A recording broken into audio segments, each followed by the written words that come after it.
Good evening, everyone, and welcome to the Irish column for Sunday, the 15th of March, 2025. My name is Fitzsimons. I'll be joined by Orla, Donohoe now in the next few minutes. As you can hear, my throat and my chest is a bit iffy. I will just give us a second there. What do you get to show the car you won't carry? I'll do it now. Just give me a minute. 2 minutes. Okay, no, I just have to do something now. Yeah. Give me 2 minutes, but no, I'll sort that now in a minute. But Orla will be on now in the next couple of minutes. But again, as I said, we're 2 days now before Patrick's Day, and it's looking. I was in the city centre on Friday evening, and I walked for an hour and 10 minutes. I've done a whole video. It wasn't a live stream. I just done the video, and I swear to God, if I saw 12 Irish people, 12 Irish, oh God, it was It was crazy. Now, I know there was a lot of foreigners over, but Scotland people were over, Scottish people were over, you know what I mean? That was about it.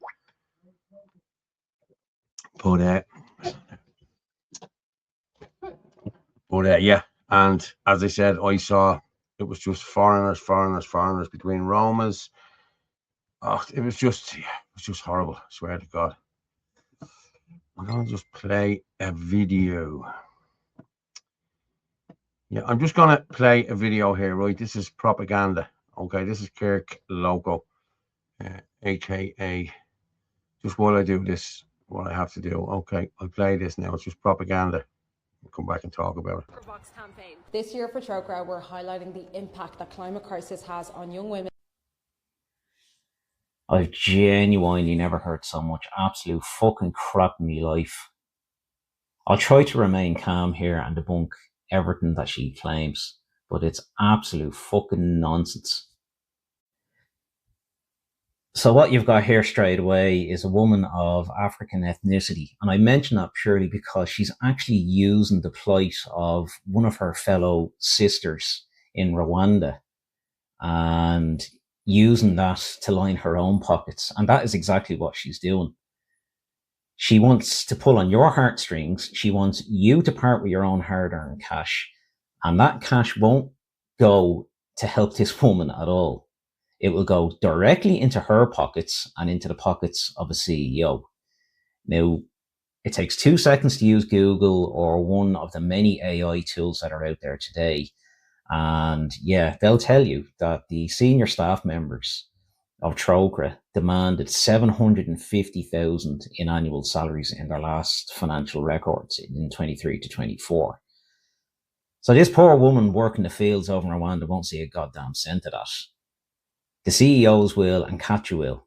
So she can parade around the streets of Dublin in designer gear and get spots on Virgin Media TV and RTE and then lecture us about fucking climate and whatever else, other nonsense that NGOs that are paying her to do. Absolute codswallop. Now, a little known fact. I'm going to start out with this. Katja wants to portray that Rwanda is a country that has severe issues with gender inequality. It does, but just not the way that she thinks. Did you know that Rwanda has one of the highest representations in its parliament of females? 60% of the elected officials in Rwandan parliament are actually female. 60%. It's one of the highest in the world. But she wants to create the sub story that women are oppressed and, you know, it's a horrific environment for them to be in. And yeah, okay, there are obviously women out there that are suffering, but not because of climate or anything like it, or because of gender inequality and abuse from men. Far from it. The reason why it actually happened is because of a little thing called the Rwandan genocide. 800,000 citizens were slaughtered in the Rwandan genocide. And as is often the case with war and genocide, it's men, and predominantly men from deprived areas, poverty-stricken areas that suffer the most. And that is exactly what happened. So what you got is a country that had to have women step into the roles that men previously occupied, not only in the parliament, but also in the fields working, farming in the agricultural sector. So yeah, that's why you've got a woman there working the farm and trying to provide for three of her family members. So to address this nonsense that it's climate, climate is just weather. And the weather that Rwanda receives is actually not too dissimilar to our own here in Ireland. They get annual temperatures that range between 16 and 28 degrees. They also get periods with heavy rain. Sounds familiar, doesn't it? The problem is that Rwanda is known as the land of 1,000 hills. It's mountainous. So two issues there. One, they can't afford the farming equipment. And two, even if they fucking could, it's of no use because it's on slopes. So what happens is during the heavy rain periods, they create mud and landslides, and it washes away all the work that they've done on the land that they've worked, and they have to start from scratch all over again. That's just weather, and that's what happens with mountains. It has fuck all to do with climate. And finally, while she's demanding and, pulling on your heartstrings, woe is me, sob story, this, that, and the other, we're in a country that has over 16,000 homeless. It's in the news in the last couple of days of an absolutely chronic trolley shortage in hospitals. University Limerick Hospital has 120 people currently on trolleys in hallways. We've got children like Harvey Morrison Sherritt that died because of a spinal condition. And there's another story in the news this week as well of a young girl that has an 80-degree curve in her spine, and her parents are having to pay themselves and crowdfund to go over to America for this child to be receiving healthcare. But yet she wants you to part with your hard-earned cash so she can continue buying designer fucking clothes. Go fuck yourself, Katya.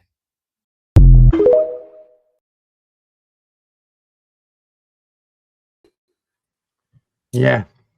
How's Orla? You all right? Yeah, grand. Oh God, I had to just move the car there. Hang on there, and we're gonna read some of these. I have to go through some of these. Pennies for the white babies. Yeah, I saw a good one the other day. A troker box with Irish people on it. Diagwit, Chris, Diagwit. Yeah, the Austrian painter was correct all along. Yeah. Would you give to any charity other than local? No, I wouldn't. I'll give to the homeless. I'll give to the lads that are begging. If I have a few quid in my pocket, I always give it to the lads that are begging. Even all happy Mother's Day to all the wonderful mammies and nannies. We wouldn't be anything only for you all, and all the unseen sacrifices you make. God bless all here. Cheers, Ferg, and happy Mother's Day to all the mammies. How are you, Ferg? Good. Over 10,000 charities alone. That's insane. They rely on homelessness and addiction and NGOs. Yeah. And Bun car fuck off 2 million in the 80s. Don't know what that was. Michael John Dennis, Ireland is much closer than the UK to becoming an Islamic caliphate under Sharia law. As a gamer myself, I find this utterly terrifying. Yes, you do. So do I. Climate change has shown to be a hoax. Bill Gates came out and said he was wrong. He was wrong about lots of things, Bill Gates was, Climate change, I've gone up about this. I've put this up on the Sinn Féin website. So anytime they talk about shit like this, I just go, it's a hoax. It's been going on too long, lads. It's a way of taxing you. That's all this is. It's bullshit. Bullshit. Yeah. People have great jobs because of it. Oh, yeah, I work in the industry. Yeah, you're selling lies, mate. That's what you're doing. That's all you're doing. Getting gobshites, gullible gobshites to follow you. It doesn't stop the MSN and parroting the narrative, though. Yes, you're right, Michael John. Why is the Muslim call to prayer being allowed in Catholic churches all over Ireland?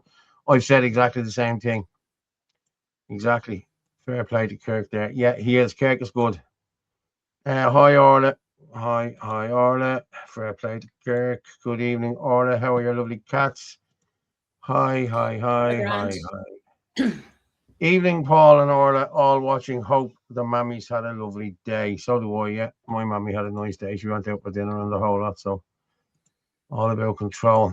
So, how's everything with you? Are we good? Everything's working fine?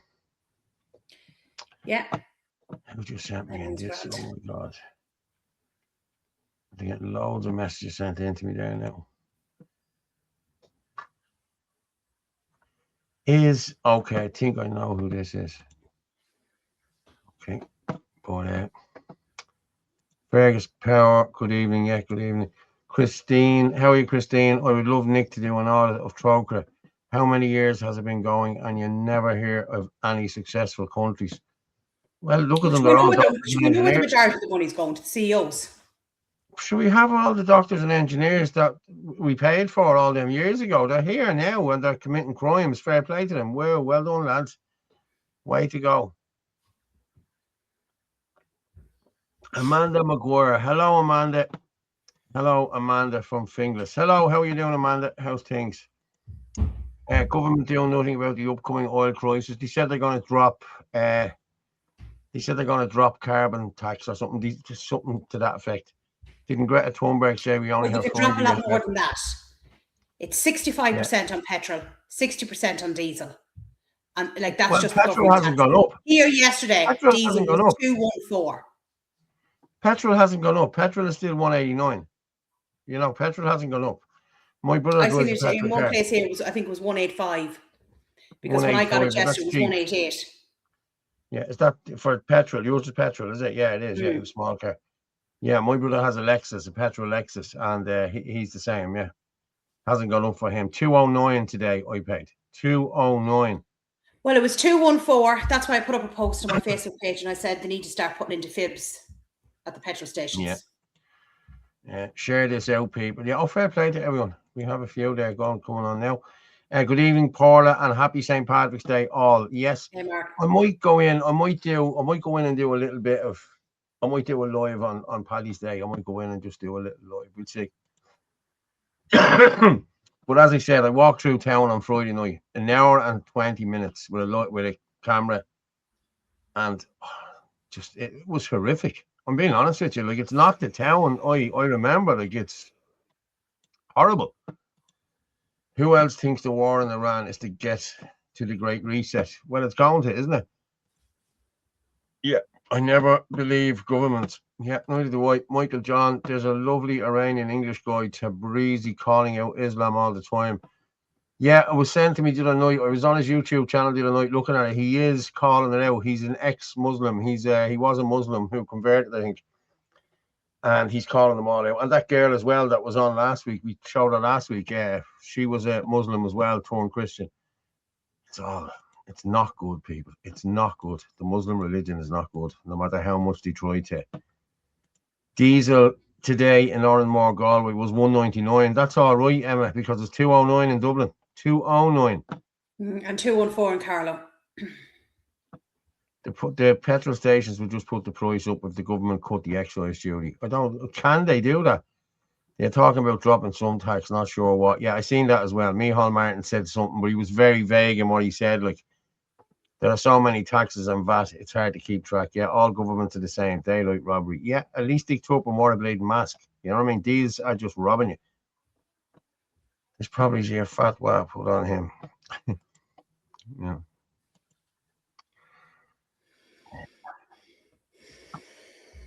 Well, Orla, we have loads of stuff to do tonight now, I have to say. So let me just. There we are. Yeah, and then we should hopefully have somebody on at 9:30. Yeah, well, I have to. Yeah, well, you can talk. I have to do something for 5 or 10 minutes. Martin's not coming on, no? Don't know. Nobody coming on tonight. They all just leave. They all. Martin just comes in anyway if he's coming on. Do you send him on the link? I don't need to send Martin on the link. He's an admin. Martin just comes in anytime he wants. You know, same as Anthony as well. He just comes in. I don't have to send the link to them, you know. But I was watching. I've been saying this for the last couple of years now. The way people get arrested now and they plead guilty on the lower section this and the section that, and they get the Probation Act. And I've been saying it all along. Lads, if you're not guilty, don't accept the Probation Act. Even though it's not a conviction, don't accept it. Because if you accept the Probation Act, you're accepting guilt, you're accepting liability. You know what I mean? Even though it's not a record on a blemish on your record, so they tell you, but that still comes up as, you know, a Probation Act given to you. This is why I fought mine. You know what I mean? I'm just going to play this here. This is just Patrick McGreal explaining this, Article 303, and I think he explains it very well. And if anyone needs to contact Patrick, you need to contact him and have a chat with him about stuff like this, because this is why I appealed everything I got. People said to me, but you didn't get a conviction. I didn't do anything wrong. This is why I am going hell for leather on this, and fair play to Patrick for showing it. So this week I've been engaging with the Courts of Justice's Act 1924. That act allows us to have summonses issued after we lay information before district court judges and peace commissioners. We are then allowed to prosecute that complaint in our district court and in our circuit courts, which are courts of limited and local jurisdiction. Under Article 30.3 of the Constitution of Ireland, we are provided that we can prosecute in our circuit courts in the name of the people and in our own suit. So that includes indictable offences that can be disposed of in front of a jury. Now, I want to just very quickly say to people to be very cautious of accepting an order under the Probation Act 1907. That act is being misused by certain district court judges and Garda members. When a Garda member goes into the court and attempts to falsely prosecute an individual for a crime they did not commit, the judge strikes out the charge and then applies the probation order to the individual who is innocent.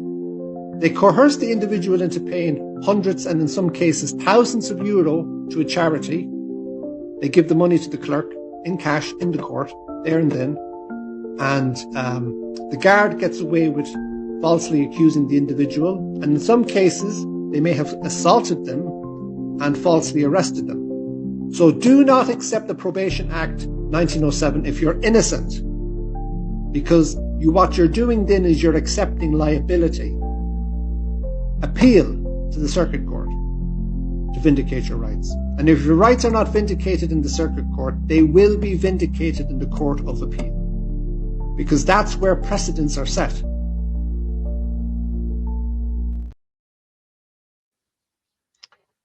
So there you have it, people. Do not accept the probation.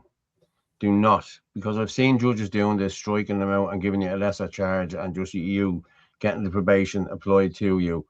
That's admitting your guilt, even though you did nothing wrong.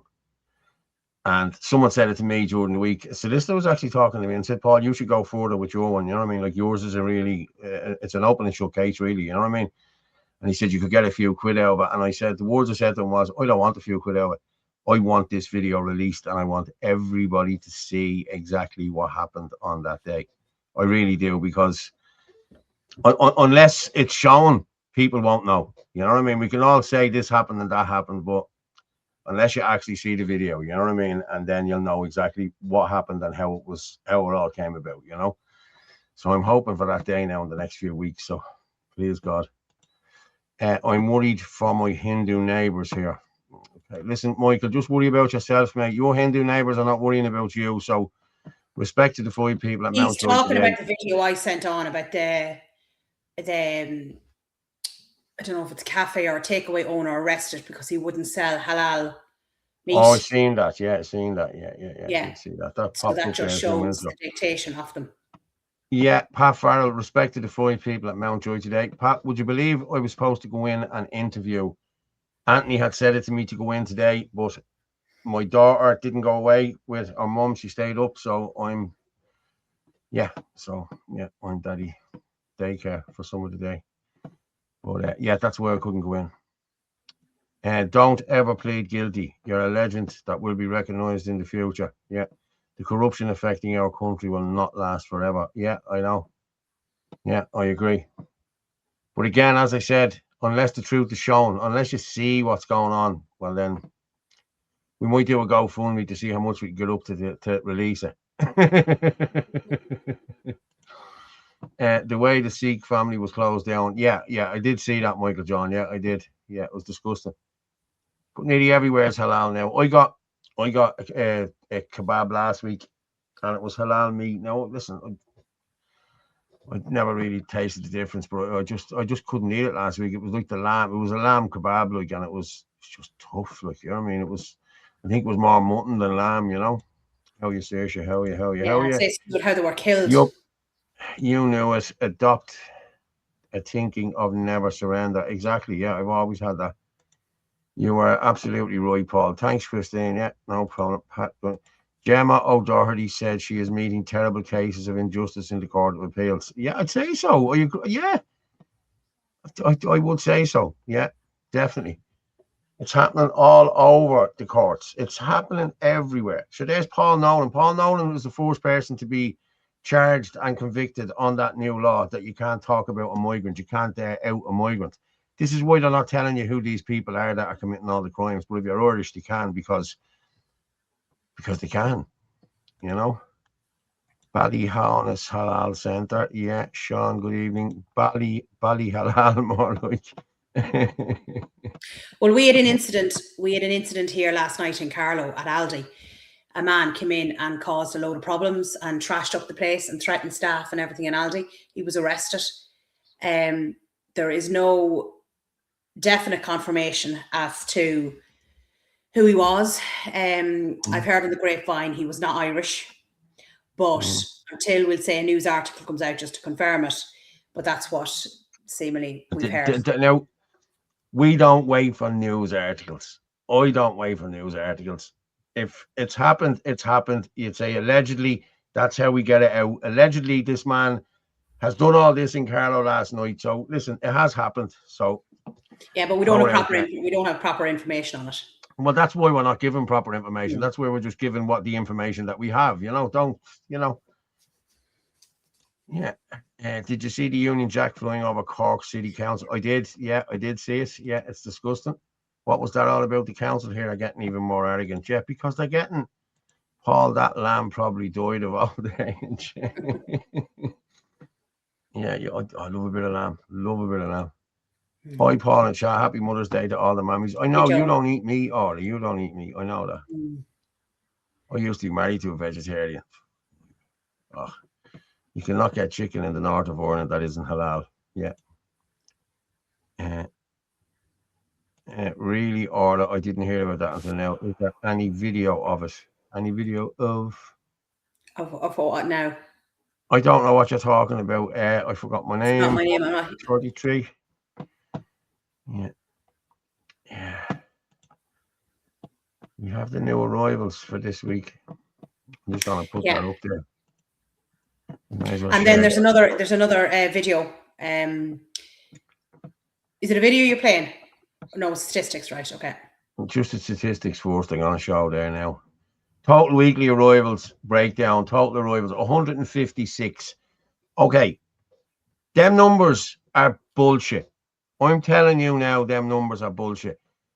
Okay, that's probably the numbers of people who are registering to go in there.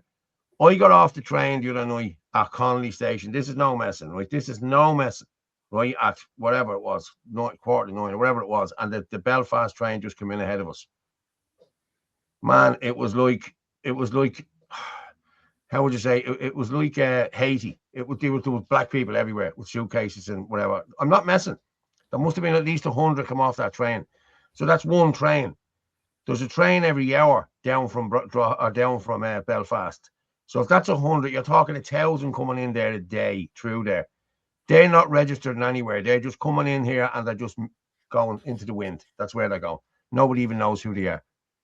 But I'm telling you now, folks, that is what's happening. I'm gonna set up a camera in there now next week, and I'm gonna watch it coming in, and we'll do a time lapse of it because someone needs to do something about this. So we do 156, average of 22 arrivals per day, 58%, 91 single males, 18 single females, 14 couples, 27 children. And we've asked this before: are these children with these people, or like? Well, first of all, how do we know they're children? Okay, yeah, well, there you go. But 6 lone parents. We don't know if they're children because how many of them are pretending to be under 18? Then you take in families. Well, what is the definition of a family according to them? Well, couples. To us, a family is normally a mother, a father, and children. What if it's to them? We'll say like brothers coming in, brothers and uncles, siblings, brothers and fathers, or sons and fathers. Do you know what I mean? How do we know that's not more men coming in? And then lone parents. You have a woman there with a baby. Who says it's a woman coming in? How do we know? There could be far more men coming in. That's just than what's on that single males. Look at the video that I sent over as well. Which one did you send over? Oh, yeah, I'll get that one now. But I'm just looking at non-Ukrainian asylum seekers arrivals weekend. Now, that's non-Ukrainian. So are Ukrainians still arriving here and still looking for sanctuary? Don't know. Like, lads, come on. You know, like that ship has sailed. If you're letting that happen, shame on you. You know what I mean? Come on. I'll just stop sharing that. Well, anything I see, it's not Ukrainians anyway. And did you send over the video? Is that to do with this? Yeah, Brian had it up. Yeah, okay. Now I had that. Okay, let me just see. Have I got Where that is it? here? Hold on. No, I have it here. Yeah. But I'm going to. I probably should have texted Brian and said it. But where is it? I thought I downloaded it. Maybe I didn't. Okay, I'll just open it anyway. There. This was from a few weeks ago. I remember seeing this. One of the guys posted this on TikTok about a month or two ago. Because I remember seeing it. You know, what's that noise? What noise? It's like as though somebody's walking above my head, but they're not. Oh, that's my daughter. Oh, okay. She's doing cartwheels in the bedroom. Okay. Now this, I'm going to just do this here now and I'll show you. But this was coming, I'm sure this was Manchester Airport a couple of weeks ago. All right. I know Brian has Dublin up here, but I'm sure it was Manchester. Everything's gone tits up here. Can you hear me all right? Yeah? Mm-hmm. Yeah. Okay. I'm going to play this.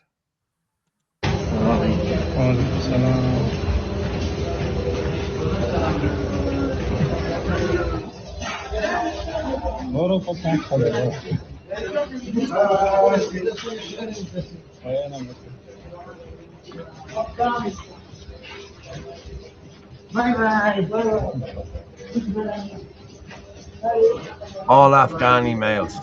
All Afghanis. It seems a lot of these were promised when the Brits, when they all pulled out of Afghanistan, that they would be brought to England and the whole lot. And this is what they tried to say this was. I don't know.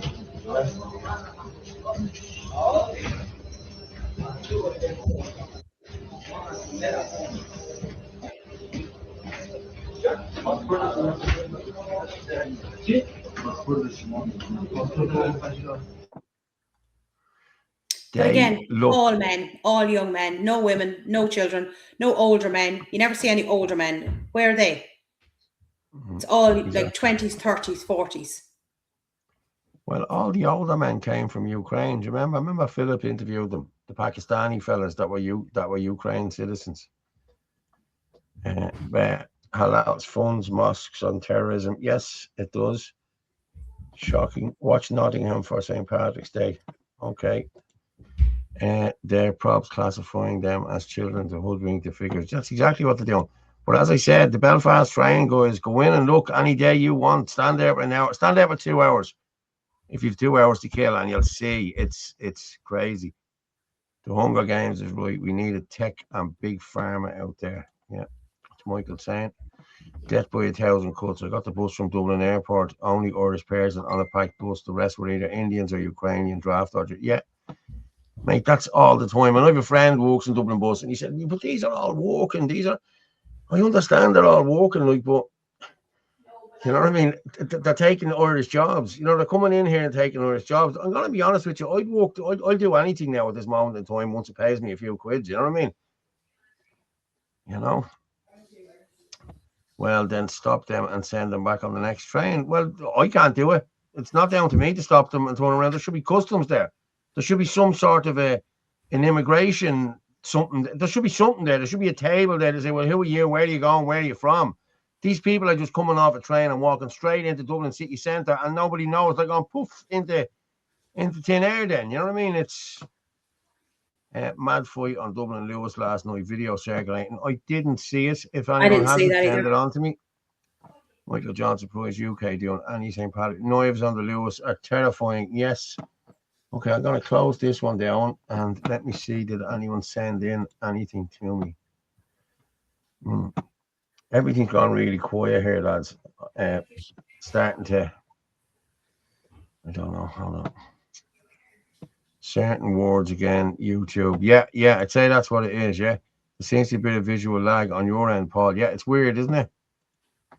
Paul, I wonder are these migrants claiming asylum in the north and then going down to Dublin and doing the same all the way to the bank? Yeah. Every one of them is called Mohammed something. To be honest, knowing the governments, they are probably not checking in case. Yeah, it's true. They're not. They probably are asylum. See, they don't have to claim asylum here. If they've claimed asylum up there, well and good, they can travel freely down to here. You know what I mean? So they don't have to claim asylum. You know what I mean? So, but why? What are they doing here? You know, there's no checks on the border. There's no border. So, you know, lol, Paul has grand hearing. He can hear stuff all the way in Carlo. Oh yeah, the young one upstairs. That's cute. Yeah. Paul Burke, we have been taken as fools only because our system allows it. Nothing will ever change unless you change it yourself. Yet, I'm seeing, right, guys. I don't know whether you've seen this or not, but a few people have put up on TikTok of the whole lot. Let's storm the Dáil. Let's take the Dáil. Yeah, we can do it. We can do it. Listen, this was all spoke about a couple of years ago, okay? And listen, a lot of good people spoke about this, but there wasn't enough people on board to do something like that. There wasn't enough people you could trust, and now it's even worse. Now you can't even trust half the people now you're with now. You know what I mean? Well, not with. But what people don't realise is there's an army battalion in the Dáil. Did you know that, Orla? Did you know that the army were in the Dáil? There's an army battalion under the Dáil. I think there's 20 soldiers. So these guys who think they're going to run in there and just grab Jack Chambers by the knickers and drag him out, or Roderick O'Gorman by the jocks and drag him out, that's not going to happen. There's a battalion, an army battalion in the Dáil, lad. So get that out of your head. Get that out of your head.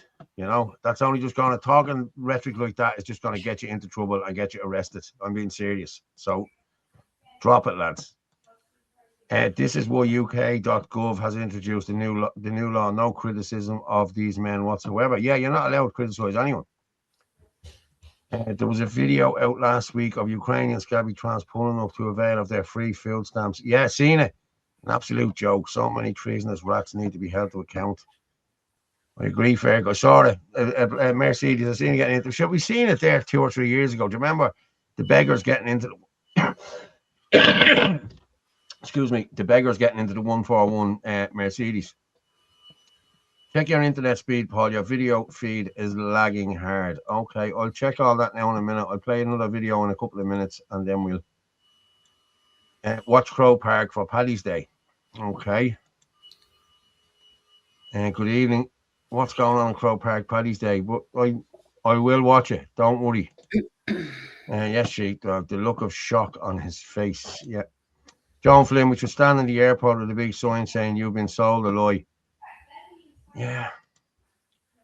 Paul, you do all this hard work to stop this, but at the same time supporting them.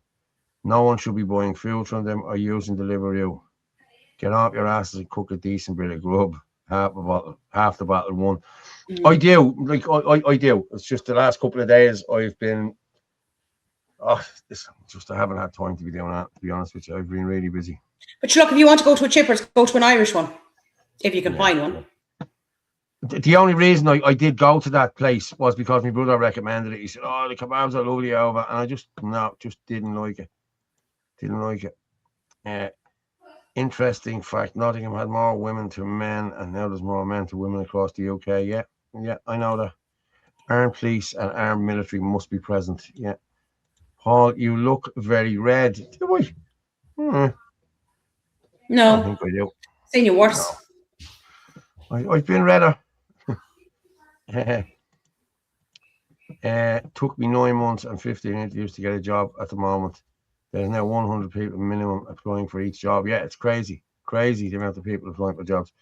I was in the other day and I had to go in and meet Lass or Lace or whatever they call it. I don't know. She's a lovely girl, and she was really helpful. So yeah, please God, we'll get something out. I'm thinking of doing a couple of different courses, trucking courses and what have you, just to have them while I'm not working, you know. Past the night, past the other day, all windows open, probably heating on full blast. Yeah. They probably had to open the windows, Liz, because the smell in the place. Like, you get a load of them bleeding. Oh, hi lads from Listone was crazy last Sunday. I wasn't crazy last Sunday. What do you mean? Imagine the smell of them iPad. There you go. Yeah, that's exactly what I said there, Urdish. You knew it. Do anyone think we are culpable? Well, not us specifically, but allowing external entities free pass to Shannon Airport.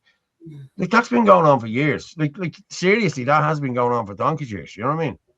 And they just won't stop it. They don't stop it. You know what I mean?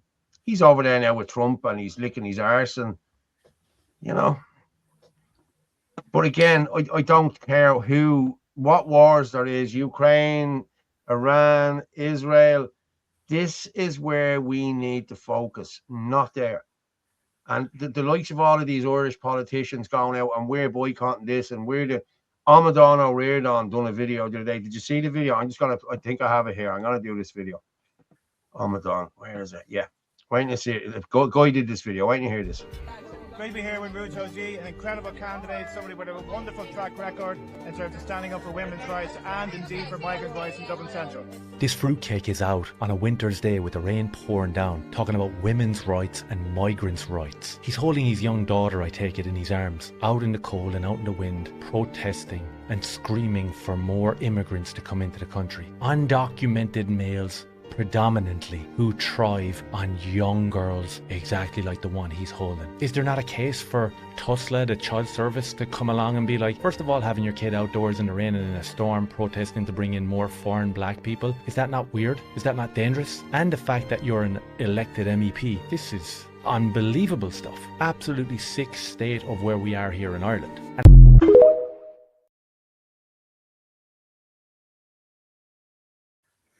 Well, just on that, hang on. If you're not following him, follow him. Combat King 88. He does great work. He puts out some great stuff. Go on. Sorry. Go ahead. Put up Nick Delahante's one because it's on the same line. Again, I have a private number ringing me. I don't answer private numbers, by the way. So I'm going to decline. I don't answer private numbers. Nick Delahante, let me just see. Boom, boom, boom, boom, boom. Where are you, Nick? Is this the one about the Senegalese? Yeah. Is that the one? Jack Chambers. Yes. Another one of our twits in the dog. Okay, watch this, lads. When you hear this. Hello from Dakar. I'm delighted to be here in Senegal, home not just the African champions, but also Ireland's newest embassy in Africa. Many connections bind Ireland and Senegal. We share an Atlantic perspective, a post-colonial history, a common experience of migration and dynamic global diasporas. We also share common ground in our national development as young independent countries and are united in our commitment to multilateralism. I'm really looking forward to a busy programme of the coming days that will include meeting government ministers, commercial UN partners, Senegalese youth and members of the Irish community. I'm particularly looking forward to travelling to see how Irish aid funding is reaching rural communities and supporting the government of Senegal's priorities in areas such as food security, sustainable agriculture, climate action and the empowerment of women and youth. At this time of great global uncertainty, international cooperation and partnerships matter more than ever. My visit is a further opportunity to strengthen the Irish-Senegal relationship for the months and the years ahead. Gurmilach Mahagwev Galer, Jerejef. Now, just this week, the Senegalese government passed even stricter anti-gay laws. Now, Jack does know he's gay, doesn't he? And he knows he's in Senegal. You know what I mean? Homosexuals will no longer breed in this country, was a reported quote this week. Is Chambers going to raise this issue before or after handing over Irish taxpayers' money? Now, there you go. Yeah. So they don't want gay people breeding. Well, that's a lovely attitude to have, isn't it? And our representative is over there licking arse with them. And then sending over our money. And he's going on about rural development and agriculture. Yeah. I'm sorry. How many of our vegetable producers are closing down because they can't keep going, and all our businesses closing down because they can't keep going? But that's okay, Jack. You give money over to another country that isn't Ireland. Yeah, exactly. And we're even giving stuff to trans mosquitoes or Absolutely something like that in ridiculous. somewhere else. Like, you know what I mean? There's Kat there. I'm going to bring Kat up there now. I'm at the catching her drinking there, so I won't bring her up yet. Smoking. Smoking. Oh my How God, are were you you, just honey? caught rightly, Okay. were you? Literally just I went, I'll just take a quick talk, and he went, I'm just gonna bring Kat there. I was like, bollocks. How's things? How's Not things? too bad. How are you guys? We're Did you good, see we're our good. video there on Jack? Yeah. I Didn't go with just his I pride just flag jumped anyway. in there at the last minute. So, like, I'm just like, why the fuck are we talking about other countries? Like what? Like Exactly. And why are we giving what's money to other countries when we have nothing? We haven't got a yeah, pot to piss in. that's the I walked problem. through Like town. I walked through town on Friday night, right? I said it yeah, earlier in the show. An hour and 20 minutes I walked for with a video, yeah, and I think I passed 11 Irish people. yeah. The whole town is, it's I was in there horrible on to kind of Thursday look at. night. I got the Lewis to I didn't drive in me first time. I got the Lewis. I went into Liberty Super on Thursday, and I got the Lewis How did that go? in as far as Westmoreland, and I walked the rest of the way. It's like it's insane. Yeah, no, It's no, insane. no. I don't know how everyone's just walking around like everything's normal. Rosie in the garden, yeah, it's like it's obvious, I it's don't there, get it. it's in your face, like, you know, Yeah, it's yeah. wow, But the population problem we're takeover. doing now is the problem I feel this is my thing that I'm gonna push. I just kind of want to get this out while it's in my head before it goes out of my head and I start thinking other things because I'm riddled with ADHD, so it'll like come and go. But my main thing that I got from this is like I'm sitting on the internet now a few years giving out, and I do things behind the scenes. I grew up in a charity mindset. My dad drove the Blue Cross ambulance for 50 years For the in vets. Wednesday, Thursday, and Friday night, and I used to go and collect the money. So like I as a child, I grew up contributing to. Then I became a teenage mother, and that took over for many years, and I Yeah, was on yeah, my yeah. own and stuff like that. And my dad passed last year, and he was like, I just felt by doing that, I was kind of going back to my roots Yeah. of what I'd always done, and things are so much worse from when I used to do it back in 1995. Holy shit. Yeah. And we were dealing with animals. So we were dealing with people that there was no government funding back then. We were fighting for government funding Yeah. back then. I was only 15 taking the money, like, and the government fund, they And it was wouldn't a fund voluntary, it services. was a voluntary thing. I remember they All used to do Bunny voluntary, Carney. all, Bunny yeah, Carney on we a didn't get Friday, I think it paid. was. Yeah. Yeah, we didn't get like my dad Wednesday, Thursday, Friday night. He was Ballyfermot, Finglas, Johnny Carney. Come in from a full day's work, eat his dinner, out the door. Exactly like they are in Liberty Super Run. And it just really, really, like I said, my dad passed in May. It really, I got real emotional because I went, Yeah. oh my God, because the way we used to drive to Ballyfermot, we used to drive through the Liberties to get to Ballyfermot in the high ace van. Like, you know, my dad worked in a warehouse. He was, you know, working class man, like. Yeah, yeah, yeah. And I went everywhere with him, and it just it's gone so bad. It's beyond Yeah.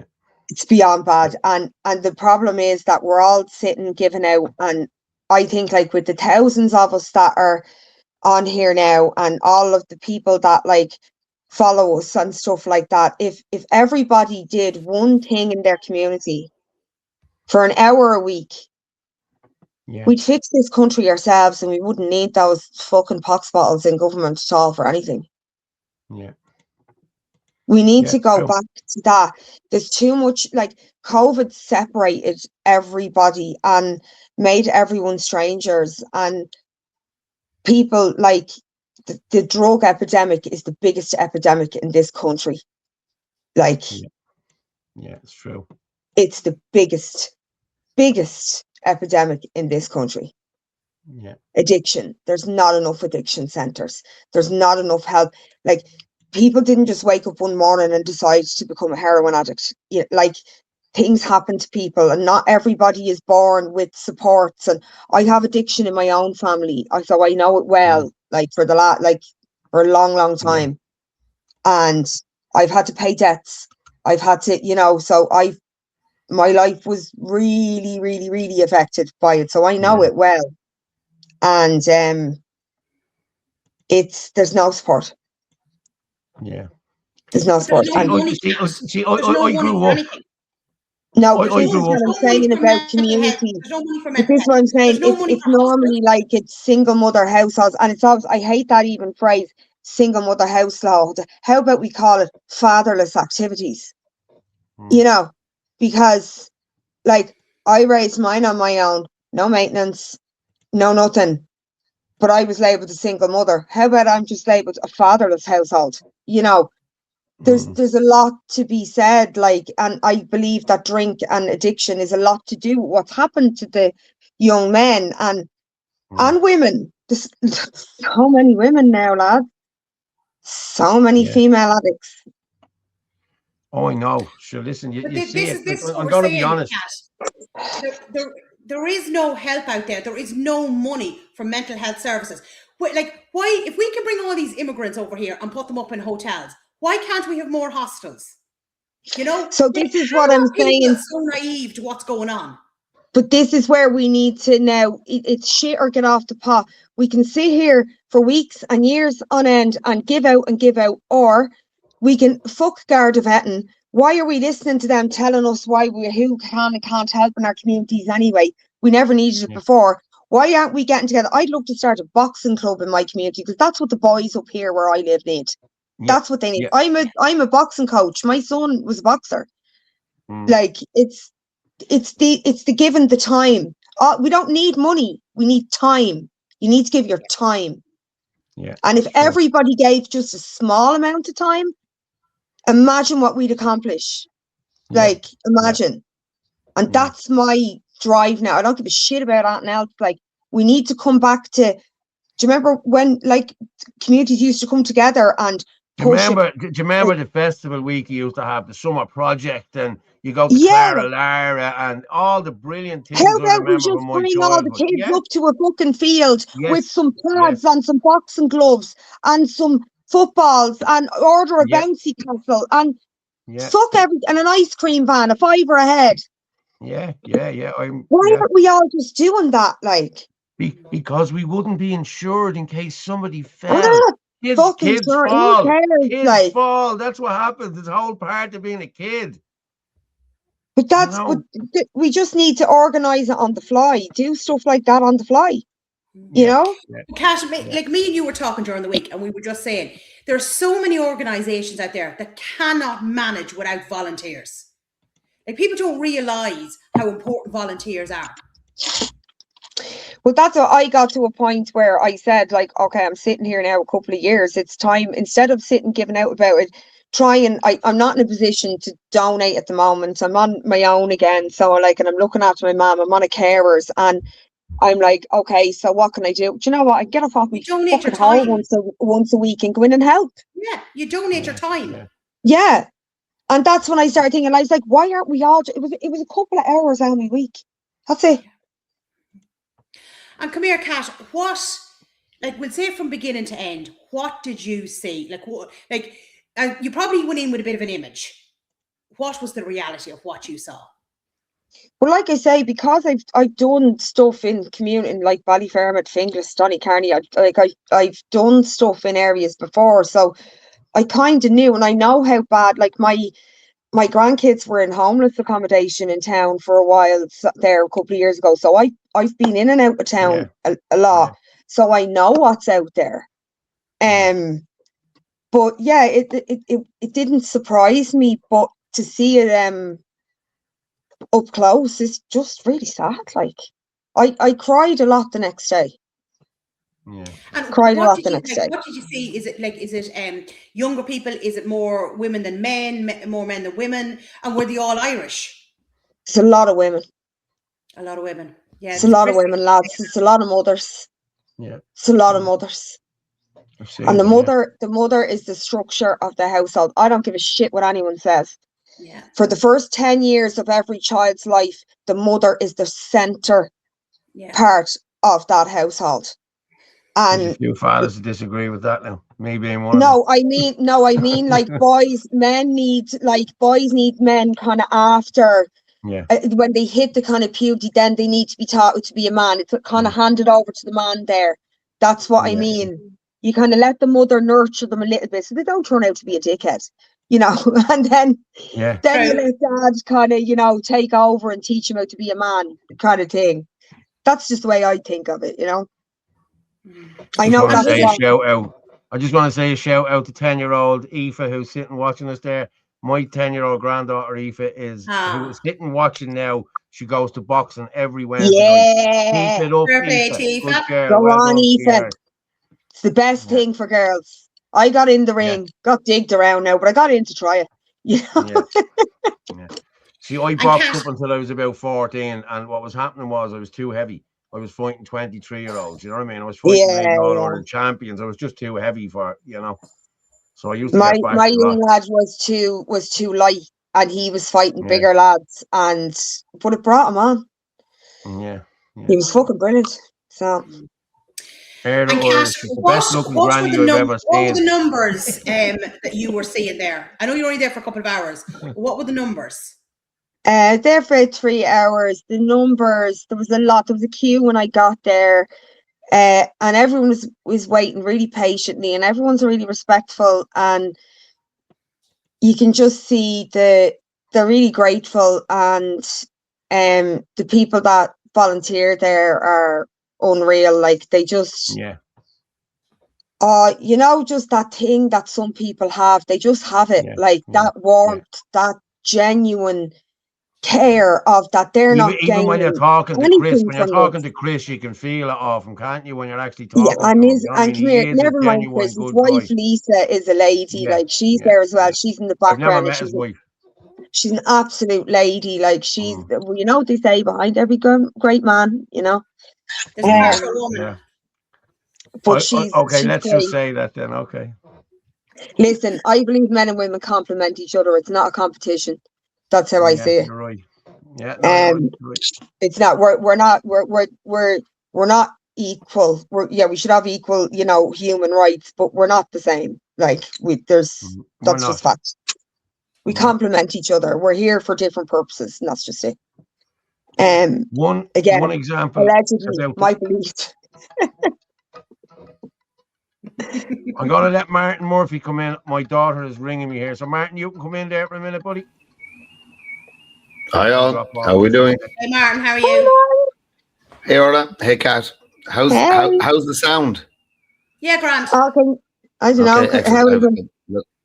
Yeah, I have a new setup in a different county. I don't have all my gear with me, so it's great. Ignore the colorful microphone. I need to get me shirt. Is that all it does? Does it just do colors? Yeah. Okay. I done a big order this week on for electronics and stuff, you know. So. And come here, Kat. Was it all Irish that was there? Mainly, yeah. Like there was maybe a handful at the end. Like it would have been, I'd say, like 75-25. Like it's a high number of Irish. Like Irish. Yeah. Definitely. So it's and they're out most nights. Huh? And they're out most nights. Yeah, they're up in Tala and they're somewhere else. And they're up in Tala. Where else? I'll have to ask Chris where else. I have a memory like a goldfish. But yeah, they're out most nights, and they help people get into treatment and stuff as well. Yes. It's not just about going out. Like the people that go there, they know them personally. They, you know, I wasn't in any fear of anyone like turning around, and there was people on drugs, but I felt perfectly safe. Mm-hmm. Do you know what I mean? Everyone was really pleasant. Mm-hmm. Mm-hmm. So, like, and they know what they're doing and they get their shit done. Like, and they need there's an overwhelming amount. There's a lot of female clothes. I know it's different at different times, but there's a real need for men's kind of bottoms, hoodies, tracksuits, tracks bottoms, hoodies. There's a real need for that for the men. Like they get a lot of women donations, I think. So male donations. There's a lot of men kind of left, you know, that might not have gotten something because the stuff ran out quick, you know. Yeah.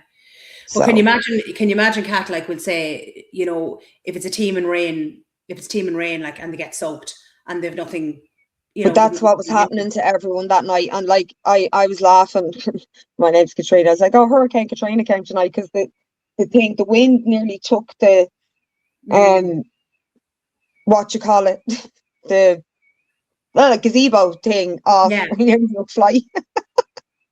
So, yeah, no, but I'm going back in next week. I'm going to go in, make it a point of going in on Thursday again. Like, I leave at, say, like 6 o'clock. I'm home at, say, 9:45. It's 3.5 hours out of my week. Big swing your dick, like. Do you know what I mean? Yeah. But Sorry. look, as you were saying, if everybody just a little bit, you know, that's all it takes. It's so important. And I'm not talking about, like, here's the thing. You don't have to go out. I'm not saying everyone should go out and volunteer in a super run. My kids are reared. I now have the time. I'm a carer for my mum. Most evenings I'm free. So I'm like, do you know what? Why am I sitting here watching fucking telly? Do you know, like, get up and do something. There's people that need help. So get up and, I'm a carer 20 years. It's in my nature. Like, so I just wanted to do something. But there's any amount of stuff in your local community to do. It can be But that's, any it doesn't, that's what I was going to say. It doesn't have to be going out and going into town and volunteering as super. Go and check on your elderly neighbour. Go and check they have heating. Go and just, you know, volunteer in a kids club, or just do something. Just check on someone. Just check on someone and see if there's something that, like, needs to be arranged, if there's something lacking for the vulnerable people. Like, I worked as a community carer for 15 years, so I know how many people there are on their own. Some people only saw me every week. And these people might have families. Now, I don't know what they did in their past life. I'm not judging their families because we don't know what went on in people's lives, right? That's one thing you also learn as a carer. But it's still very sad on a human aspect to go, these people are on their own. So I've said before, I have a thing about the vulnerable and the elderly, you know, and I feel they are being left at the hands of, as well now, people that are coming in here that are not vetted. They're not vetted. They're not vetted. And I know, do you know how I know that? I know they're not vetted because the private companies, I've worked for the HSE and I've worked for a private company. The HSE won't employ a lot of foreign staff. Why is that? Because they can't vet them when they come from another country. So what they do is they hire in, contract in agencies. Agencies are private companies. They don't give a fuck. I know. And then they still end up working in the hospitals because the HSE can contract them in because their hands are clean. They haven't had to vet them. And the care homes. Yeah. I've watched it happen. I worked there since 2007. I watched the decline. I saw the privatization happen in front of my eyes, and I knew straight away. I was like, what is going on here?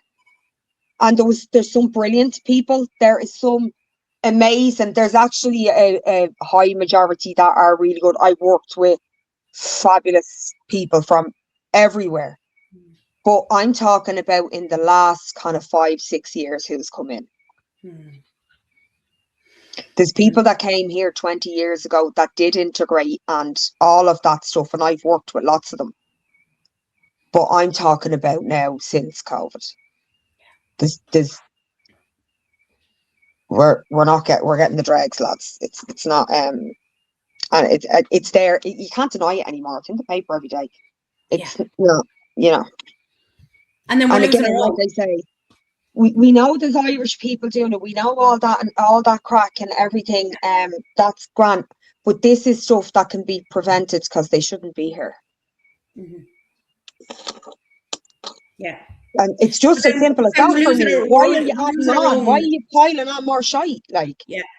But we're losing our own trained staff. Like they're going over to Australia or Canada or wherever else they're going because it's better paying conditions than here. And like these are all properly trained. But it's Well, like the teachers, like the doctors, like the nurses. They don't care about our own. You know, they're quite I have happy a to friend. stay. I have a friend that works in a nursing home, and she works not in a care department. She works in a different department, and 95% of the staff is Indian and African in the nursing home. Can you imagine, like, what that feels like to after going through COVID and everything, and it's just not fair. Like, there should be familiar I faces can that look like you. You know, there should for our elderly. There should be. It should be. It's I shit can give wage. you, Shitty wage they pay. Like, but I can give real world example of what you're talking about. So, a very close relative of mine was in healthcare facilities recently, and she would have worked in healthcare all her life. So she would have been a nurse, and her carers, and she worked with non-nationals all her career, but the people that were dealing with her medical care, she couldn't understand. She could not understand them. This is a woman who had worked with non-nationals, doctors of various different. They'd have varying abilities of English, but she could communicate with them. But she said herself, the people she was dealing with now, she could not communicate with, even though she's medically trained. I witnessed her having to read her own chart back to the person that was supposed to be giving her care. And I suppose the other thing is the only reason she got a bed in the hospital in the first place was because she had worked there for so many years and happened while she was in A&E to meet somebody that she used to work with. Got her a bed, so she had to wait 6 hours as opposed to 6 days. Look, the health service they're lying about the hospitals as well. You hear about Limerick Hospital all the time. Oh, the trolleys. Every single hospital around the country is exactly the same. They only report on one, so our attention is focused on it. There is some excellent care in certain centres and in certain floors, depending on your money and your VHI cover or your private. No. You see, that's where you're wrong, right? Now, that's the illusion. Okay. Well, I tell you where the best care is in the HSE run places. In the HSE run places. Do you know why? Because they employ Irish staff. The best care facility after the rehab facility after Vincent's Hospital, my dad went there, is the Royal in Donnybrook. That's a HSE run facility. You don't need money to go there. The private centres are the trouble because they employ anybody. Yeah. And I mean anybody. Interesting. Okay, so the HSE run facilities don't employ anyone that they can't fully vet because they have gotten sued so many times. I worked for them. I saw it happen. I'm an inside man. Like, I was on the lower level. I saw it happen. They hate the best run places. It's like the best built houses are council houses because they don't need to get sued. The privatized companies are where the vetting is lackadaisy and can be fraudulent. The HSE won't employ anyone they can't deeply vet from another country. Okay, they will come in, they'll contract them in through an agency. There's loads of agencies. Jennifer McNeil has her fingers in one of the agencies, the nursing agencies. Of course, yes. So she gets commission for all the foreign nurses she's employing. Now, there you go. Round and round we go. Round and round the cesspool we go. The incestual pool. Why are we letting, that's why I'm saying, why are we letting these people tell us, oh, you need Garda vetting to organise that? Go stick your Garda vetting up the highest part of your jacksie. How about we just do it ourselves? Says who? Who's going to stop us? Who? Mm. The guards are quitting. Oh, the guards are quitting. Who's going to stop us? You're talking about the numbers game again. So every small community can run itself. You don't need the council. You don't need anybody. Yeah. Don't need no one. How do you enable people to have the courage to do that? I know how to do that. I'm fine. I'm okay. You're okay. You have to be brave enough. You have to have someone brave enough to first of all suggest like a meeting that's going to draw people in. Like you have to kind of have someone that everybody kind of finds okay. You know, that everyone, because it's hard in council estates. Everyone's struggling. So sometimes people if someone has a bit more, they are looking at, instead of looking at the bigger man, you are looking at your neighbour going, why do they have this or why do they have that? And a lot of as well, there's a lot of addiction in it as well, and people are drinking together and doing drugs together and falling out with each other. So, you know, that's a problem as well. So it's about kind of bringing back, how do we bring back the kind of community aspect of doing things for the kids? You know, you have to make it, what's the common goal? The kids are always the common goal. The kids should always be the common goal. They're the hope for the next generation. Like, go back to something there you mentioned. Go back to something you mentioned. Drugs. Let's talk. This country needs to have a serious conversation about drugs. Unfortunately, they're rampant. They've been.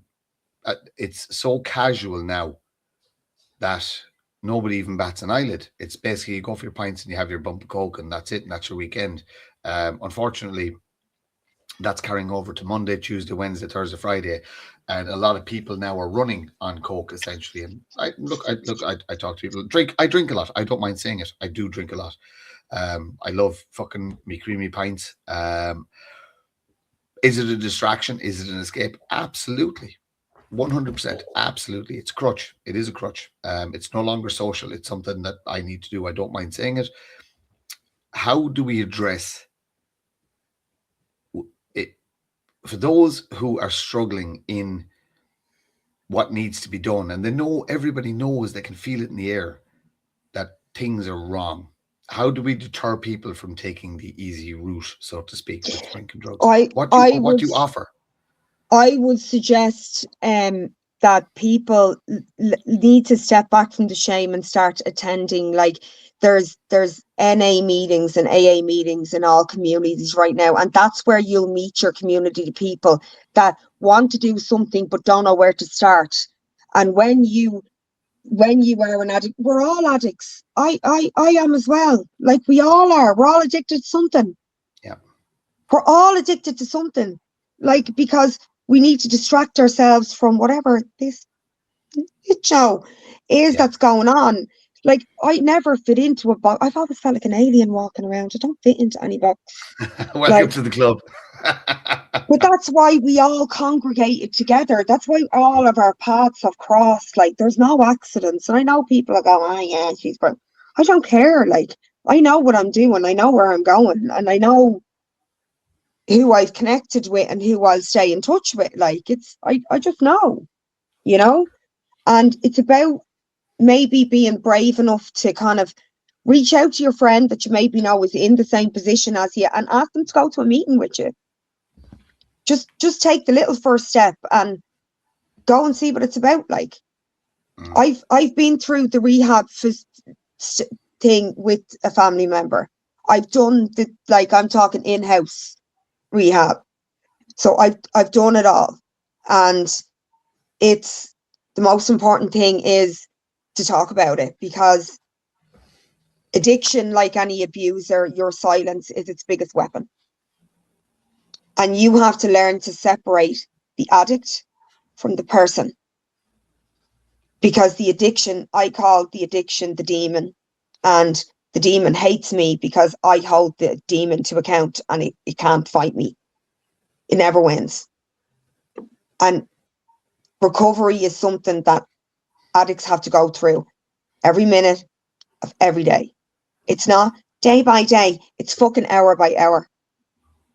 When your mind is craving that, when it's lacking those chemicals that it needs to function in the day, because you're not built for this world. it's, you need to stop using the word junkie as well. It's a disgusting word. You need to stop calling derogatory names. There are people that are struggling, and how do they get there? And maybe if they had a bit of help, they might get out of there. You know what I mean?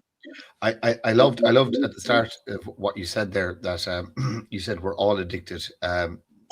I'm addicted to nicotine. I can't stop smoking. And same. I smoke weed. But it's no different to drink. And like I said, I drink too much cocaine. Whatever it is you're into, addiction is addiction. Whether it's psychological or physical. But a lot of the people in our movement are, unfortunately, very perceptive and receptive. That's the reason why. Unreactive. But what comes with that is you'll find a lot of those people have trauma. They've got pain in their lives, this, that, and the other. And I suppose it's something I've realized that we have to address as a movement as a whole. The bravest people also happen to be the most broken people. And of the last 3 to 5 years, I've seen that there's huge amounts of bravery and courage, but literally from the people who have had the worst lives. They've had the worst hardship. They're still struggling with stuff. And I suppose it's something we need to address within the movement, that there's so many great people and fantastic people, but there's so much hurt there. I see it every day. I see it in conversations. I see it that we do need to address that, and even addressing it within our own community. But hang on, can I ask you something? Yeah. What does talking about your trauma and your past trauma do? It's like sitting in a rocking chair. It gives you something to do, but where does it get you? You're going nowhere. You need to think about, you talk about your shit, you dust it off, and you talk about how you're going to move forward and build yourself. There's no point in going round and round and round and round in circles talking about whatever has happened to you. It's happened. So why are you putting yourself through it every day? You have to move forward in life. If you're not moving forward, then why don't you just give up? You have to keep going. If you're going through hell, why would you stop there? You keep going. You know, absolutely fantastic words. Look, absolutely fantastic, and it's my sentiment as well. But it's lovely to hear somebody with a bit of reach, and you should put that message out there all the time. Guess what? Do you know what? We all have a 100% record of getting through bad times. We all have a 100% record. Because we're all still here. Yeah. So pull the big girl, boy, and knickers up and get out and do something, because that's what'll make you feel good. That's what'll give you the dopamine. That's what you need to replace the addictions with, like. Yeah. 100%. Sorry, I sound like you were talking there. Kat, you're brilliant. You're absolutely brilliant. You were talking there. Hold on a second, Martin. You need to be more specific when you say cat. Which cat? We've got two. We only have one that talks back to us. Yeah. I was just going to say the one that doesn't scrape me, but yeah. Just what you were saying there, Kat, a few minutes ago about calling people junkies. Okay. I used to do that. I'm being honest with you. Oh, I did too. I did too, yeah. It was just a word in the 90s. It's just, I find it real derogatory. Yeah. And I used to say to me, I have a niece who works with homeless, and she used to come in and she'd say, a client says to me today, I said, a client? I said, would you ever get a grip, a client? That's what they address them as. They don't address them as anything other than a client. You know what I mean? That's what they are. They're not junkies. They're not anything like that. And she more or less, I'm going to be honest, she really educated me to homeless people and addiction. Really. And I have changed my tune. Really, I have changed my tune. I mean, honestly. Yeah. I know someone else that works in a place in Dublin city centre. It feeds the homeless during the day. It's a big, big place. I'm not going to mention it. But 90% of the clients now are foreign. The Irish lads can't. And here's the thing, they're caught by the bollocks there because they can't turn them away because they'll be shut down for discrimination. So they're in a position where they can't turn them away. So and this is what I hate about as well. Someone, do you know what someone said to me? Someone commented on me thing about BS. I was virtue signaling when I put out a video about going out to help. And little does that person know, for the last 10 years, I've been dealing with my own story in my life, with my person in my life, and trying to fix that. I've been dealing with my own village on my own, and it's this is what puts people off going into help as well. You have him going, I was here before you. Grow up. Grow up. I've been out on the street 10 years. Oh, so who's virtue signaling on? Yeah, it's true. Do you know what I mean? Yeah. I just don't even respond to that shit. The reason I put it out was because I'm trying to push the message. Get up and get out and do something. Yeah, exactly. Do something. Get out and do something, yeah. And like I say, it doesn't have to be volunteering every week. It can just be something small. Go and have a cup of tea with your elderly neighbour. Just that. A lot of our, I'm just going to read Emma Lamb's comment there. A lot of our age had been through a lot, in fairness, in younger years, and we're all trying to change it for the next generation. But majority of issues are no one talks about anything, so no one knows what anyone is going through any day of the week, and people feel ashamed to talk out. Yes, and it's true. They're going through stuff too. I spoke out about a few situations to others and ended up lifting a load off other parents because they were going through the same. That was the last thing I was expecting, in fairness. But well, that's it. You need to talk. You really do need to talk. Mental health in this country, there's no services for mental health in this country. It's disgusting. No, you know that's why we need to even start getting meetups between young mothers and stuff and women together. I went through postnatal depression as a teenage mom on my own. Hadn't got a clue what was going on with myself. And there's so little education for young women.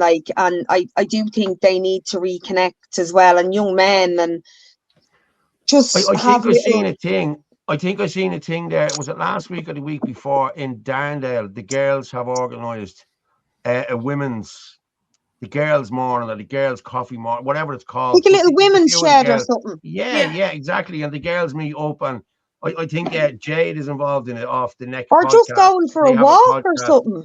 Exactly. Just meet up. That's all you need to do. Meet up with people. So if there's anyone around Darndale, contact the next podcast, contact Jade there.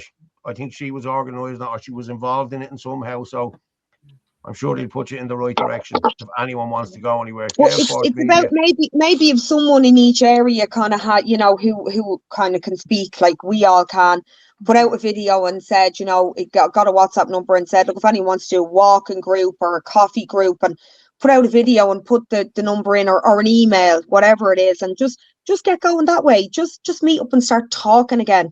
We all stopped talking. Yeah, there's the thing there, Kevin, saying there. The women's shed in the Bell building in Darndale. Jade Mitchell is the one that's looking after it. So anyone who's involved in it, Jade Mitchell, in the Bell building in Darndale. So contact Jade. Of course, what Kat was saying there, look, yes, if people are going through difficult times, it is important to talk about things, but it is equally important to get out. I think a lot of people's problem as well is sitting at home, and it gets in on you. You just don't unpack and live there. Just get out.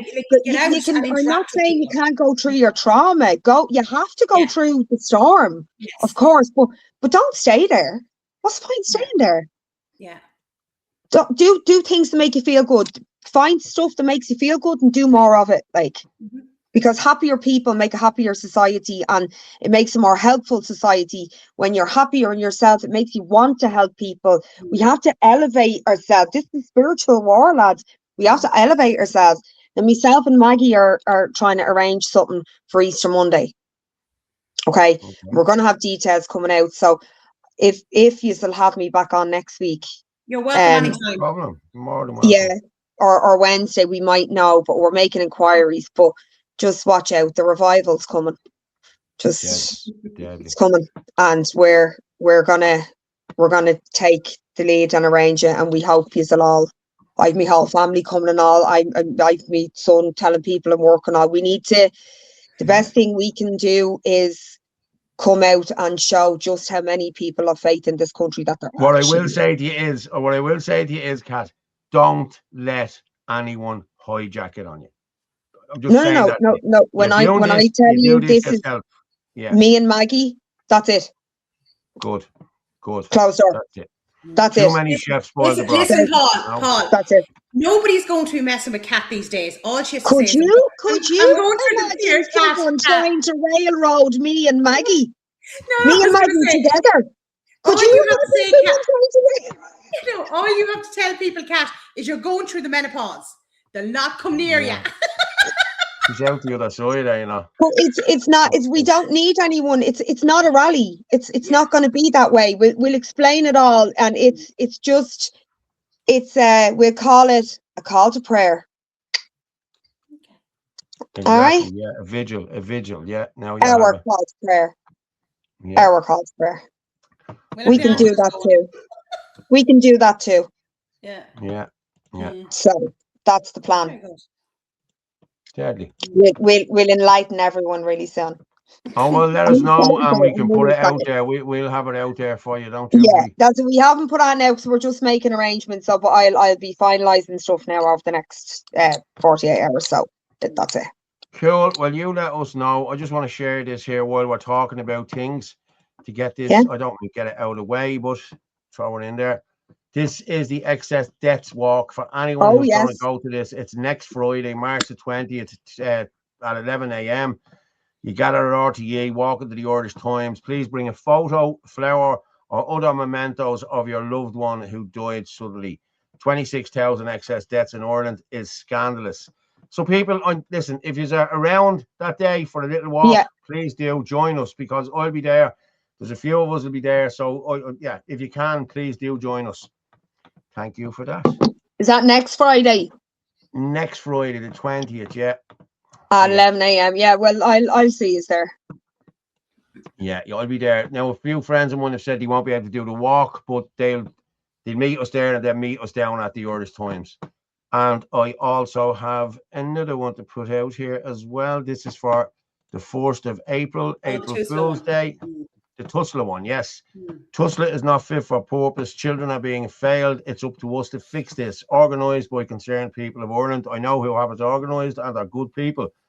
April 4th, 2012, 12 noon, outside Tusla offices, Euston South Quarter, St. John's Road, West Kilmainham, Dublin. Please support, all welcome. Let's grow the numbers. And what I am going to say here is now there's an awful lot of influencers out there and an awful lot of people in authority here in the nationalist movement that have not put that out on their page and promoted this. So lads, if you're watching tonight, please promote this. You have a good reach. Get this Orla, out for will you reach, send please. me them two things? I will. Paul, send me the one in the excess text. Yeah, I have the other one because I've already shared that. I'll do video on each of them. Yeah. Put it out. Yeah. And Suzanne Delaney actually had a post up there. Just send me out like that. If there's anything going on, just send it on to me. You have my number, just send it on. Suzanne Delaney actually had a post up, was it yesterday, saying that a 13-year-old boy is missing from Tuesday. Yeah, I just mother died and is missing a month. No one knows where he is. Wow. Where is he Irish? Oh, she didn't say. Does it matter? I think he's a migrant, Charles. I think he's migrant. His mother died. Hold on a second. So you don't they don't give a shit. That's one they're talking about. There's loads of kids missing. Oh yeah, they're all being trafficked. Yeah. Like, did you not see? You know the video I done back in October about all the SEA thing. Yes, we played it here. Yeah, we did. Yeah. Then I looked at like RTE had something on there last week talking about the SEA things. I was like, oh, it only took you 6 months to follow up from us. Do you know what I mean? Like, and it wasn't just me. It was loads of people were doing videos about it. There was loads of us doing video. It wasn't just me. Yeah, but you went really in depth in your one. It was great the way your one was done. Yeah, I know. Yeah, down that rabbit hole. Pause to look. The amount of times I had to pause it. Pause to read. Pause to read.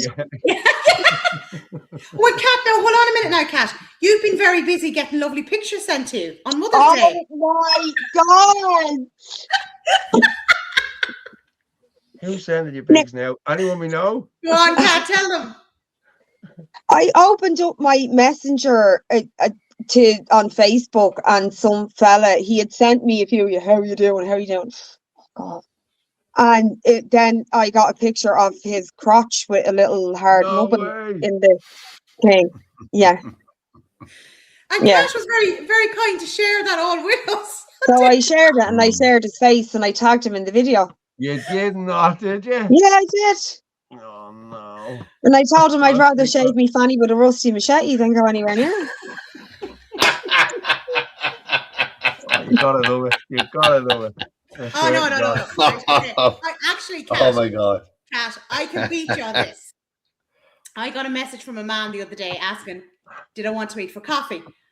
I thought maybe you had a story to tell, right? Because they all have stories to tell, Orla. Yeah. So anyway, I was like, okay. I said, what's it in relation to? And he messaged back, it was something to do with organised crime and something else. I can't remember what the other one was. And I thought, right. And I thought maybe it was to do with something going on in Carlow, to do with drugs or something like that. And I said, right, okay. And I said, when do you want to meet? And he said, now. And I was like, right, okay. I'm not meeting you now. And I was like, right, okay. I said, no, sorry, I'm not available. I said, maybe another day. Because, it looked like he was from Carlow. He had, friends in common and the whole lot. And then I said to him, where do you want to meet? I said, in the next couple of days. He sent me a link to a graveyard. What are you reading into that? Poppy's graveyard. So let's just say the phone was out, it was black. Yeah, exactly. Now you have it. And then this fella was giving out, and he's like, don't you be going meeting any men now. I went out back in my previous when I was in my 30s. I was single. I've been on my own a lot. Like I like being on my own. I went out with a guy, and we went in a drive. I was stupid. He drove a taxi. I was so stupid. But I got in this taxi. He was driving it. We went for dinner, and we drove up the mountains, kind of near the Sugarloaf, some fucking pub up there. But when we got up there, he started telling me about stuff, and then he told me he'd been to prison.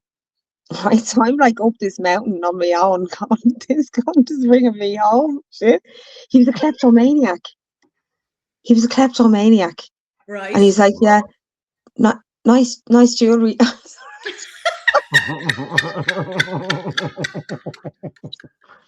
Instead of trying to open your bra, he was taking off your chain, wasn't he? It was real dark, and he was like, God, it's real dark roads, isn't it? I was shitting myself. You wouldn't know who is out there nowadays. No, he's Irish and everything. I know, because this is before the crisis. But people know that we're in the public eye, and that we do stories and things like that. And I just thought when your man messaged me, he just had something he wanted to highlight it. I just thought, he knew me from the show or whatever. And then when he said he wanted to meet me in a graveyard, I was like, oh my God. Oh my God. That has got to be the best invite ever. Oh my God. Well, it could have been. That's scary though. That freaked me out. I'd be like, holy shit. Well, that's actually, I was saying that to one of the lads, right? And I was just saying, my Facebook, right? So my posts are all public, but my page is actually private. You have to be friends with me to be able to comment. Because during elections, I used to get a load of men messaging me. Just weird crap and everything like that. And that's why I never changed over. I said, you're not allowing them access to anything. Now, half of them were from Paul Fitzsimons. I don't know if you know him. Do you know? But I wouldn't even look at my message request now. A lot of the times I don't even look. Because I went in a few times. That's not the first one I've gotten. I'm just going to say that, lads. It's not the first. But today I chose violence because since I've become a grandmother, I'm like, stop that. I'll give you the wooden spoon. I'm a nana. That's disgusting. But I was never a fan. I feel like, would you flash me if I was walking by on the street? No, you'd be arrested. You're after sexually assaulting my corneas. I don't I didn't ask for that. It's different when you're in a relationship with someone or if someone's doing a bit of it. But you're a stranger on the internet. You fucking weirdo. Did he by any chance reply back to you? You showed a very lovely photograph of him. No, he said, I said, you fucking dirtbird. Sorry, I know I'm cursing now. I said, you're an absolute predator. I said, like, get ready to be put on blast. And he says, no, that wasn't me. Oh, was it not? Who was it? Well, you're getting called out for it. Ha ha. That wasn't me. It was Patricia. Like, he answered me straight away. Do you know what I mean? So, no, he's just, I don't know, just a bit, like, mentally Somebody just sent challenged. me in that video. Somebody sent me in that video of the Lewis last night. I'm just going to play this because I Yeah, haven't what's actually that about? seen What's this. going on? I didn't hear anything Someone about getting it. stabbed on the Lewis or something. We just play it and we'll come back. Dublin, scrap on the bus. On the Lewis.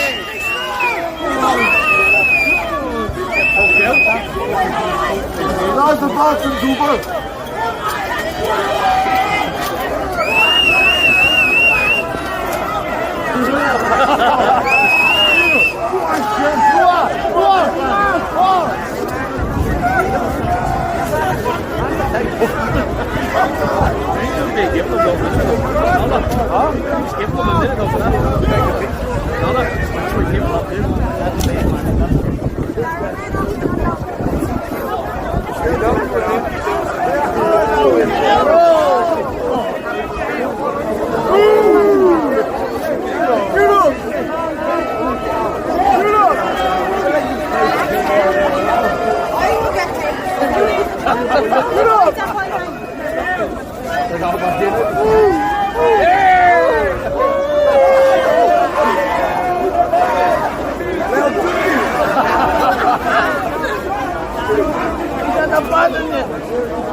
Open the doors! Let in! Let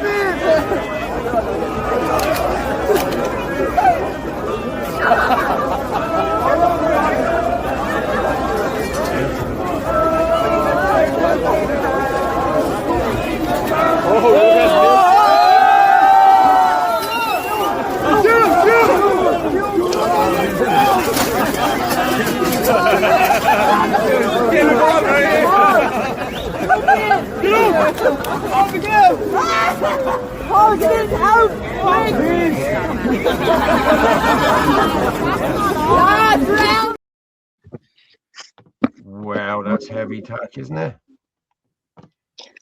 Were they Irish mixed? What? I'd say that was after the boxing. Your man looked a big grey. Yeah, I saw some shots after a bus on a bus as well, outside a couple of buses. So I think it was to do with boxing. Yeah, well, it was after It's just the a boxing shame was they on bring last night. the sport down like that. Fucking ridiculous. But look how long it took them to get that sorted. Like usually you'd be in and out there and gone, close the doors, off they go. But like the security did nothing. They just stood there looking at what was going on, you know. I don't think there's much they can do though. Like that's the thing. Close the doors. Get them out and close the bleeding doors. Exactly. It's all again, we'll get sued. We'll get sued. Someone's like sexual assault in my corner.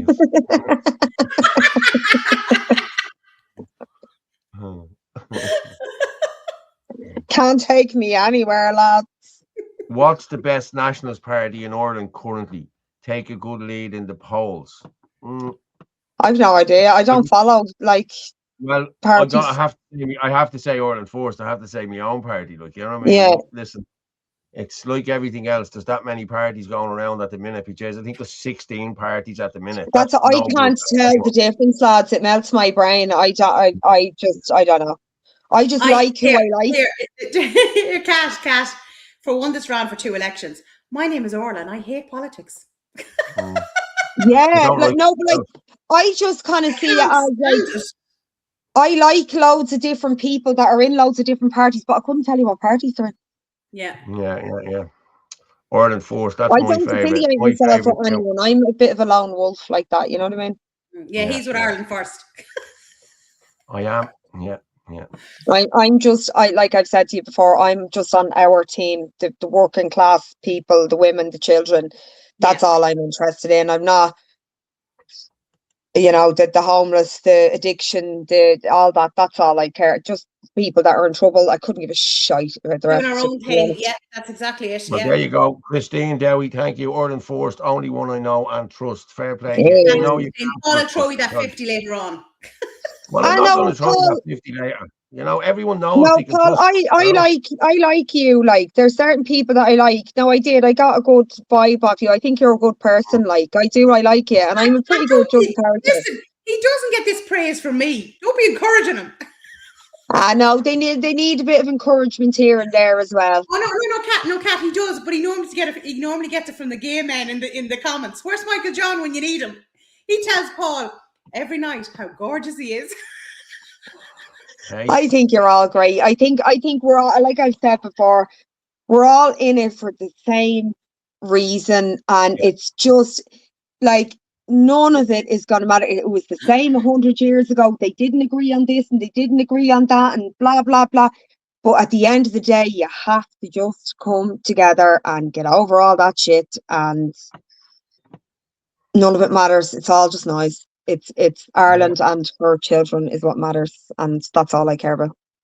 Exactly. I totally agree with you. I want to read this. This was Ferg put this up for Mother's Day, and I have to say, I thought somebody was writing his stuff, but no, he puts out some great stuff, I have to say. Yeah. Happy Mother's Day. Happy Mother's Day. She is clothed with strength and dignity. She can laugh at the days to come.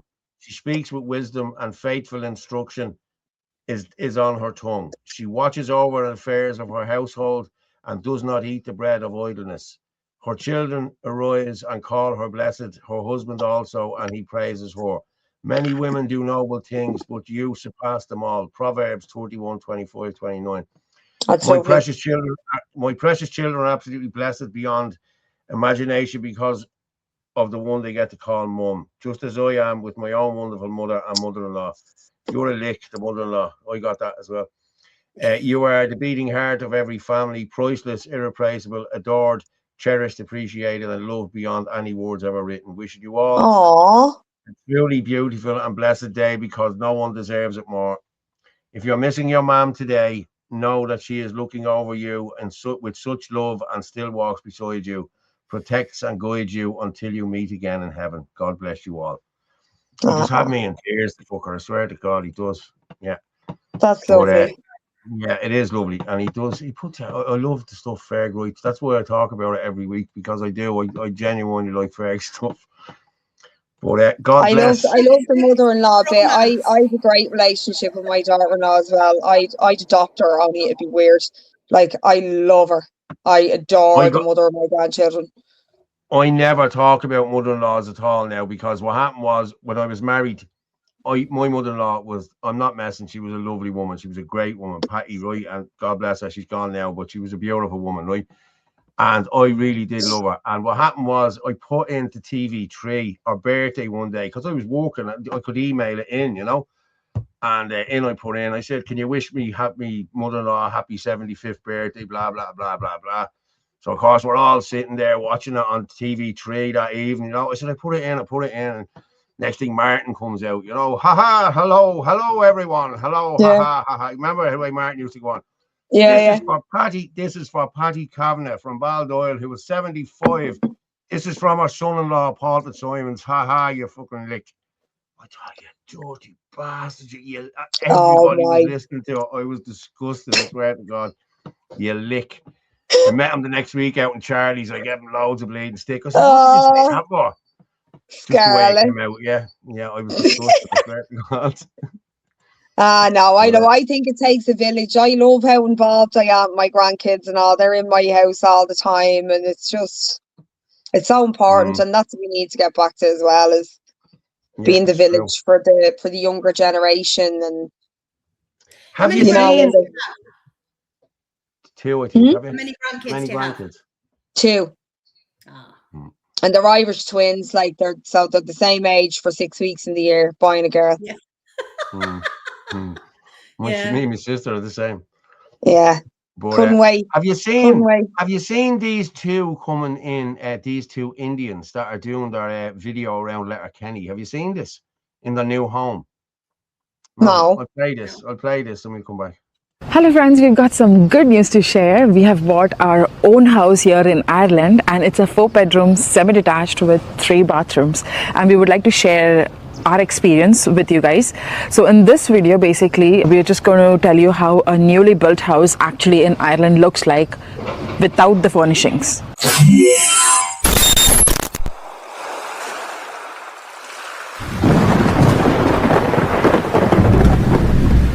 So guys, let's begin the home tour. What you see at the start is the parking. It's the car park. So basically you can park for like maybe 2 cars, after which when you move ahead, so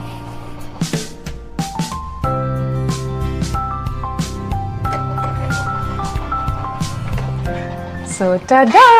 Welcome to our beautiful house. So guys, when you enter into the house, towards the right hand side, you can see there's an alarm that's been fitted by the company.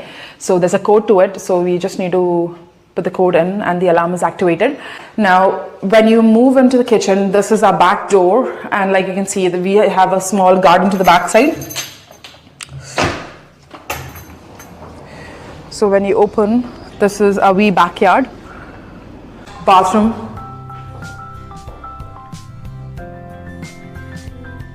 And again, like I said, you can just do all the changes, like whatever you guys want. Like we basically have. Okay, that's her there. Now that's them, right? That's them talking about the new house in Letterkenny. It seems that these have. Sorry, Kat. It seems that these have a YouTube channel.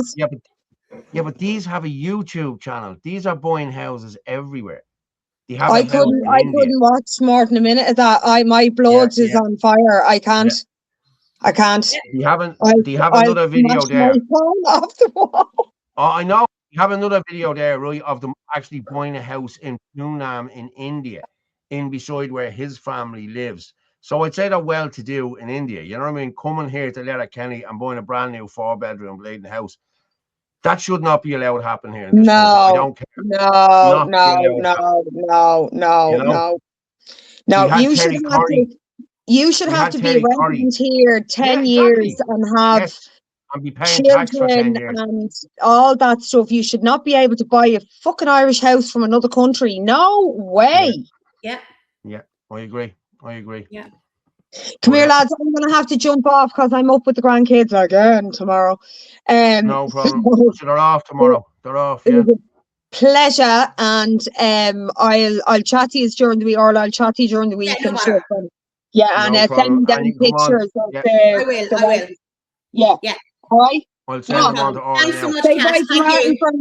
Thanks very much, Sean. I will indeed. See you later, guys. Thanks for coming on. Cheers. Bye. God bless. Good night. Bye. It's always good to have Kat on.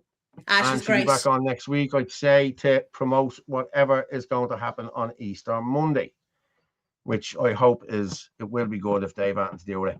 But I just wanted to, someone just sent me in the Tom MacDonald, the Tom MacDonald's album. It must be the new song that he has or something like that. But I'm just going to throw up the Boy Has a Coffee, because I haven't put that up once yet. I better just throw it up there now while we've 700 and odd there. So let me just share this. Guys, if you want, you can buy us a coffee, please, if you can. As I said, we're getting it. A few of you we get a few every week, and I'll be honest with you, it's after paying for itself over the last couple of months. So like we get in, like there's some nights we get in 15 quid, some nights we get in 30 quid, some nights we get in 40 quid. It depends, you know what I mean? Some nights you get in nothing. But over the year, over the last year, it's I'd say I'm 60 quid short of what I have paid for the whole year. So that's brilliant. And thanks very much for everyone who does donate and who does buy us a coffee. Fair play to you, because without you, we wouldn't be able to keep going. I'm just going to throw this in the comments. Indians online. Yeah, hold on.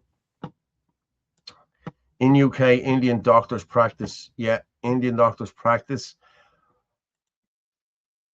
NHS payments team consultation. A few people have died as a result. Sepsis cannot be diagnosed over the phone. Yeah, sepsis is rampant in a lot of Letterkenny is becoming the new Letterdelly. Yeah.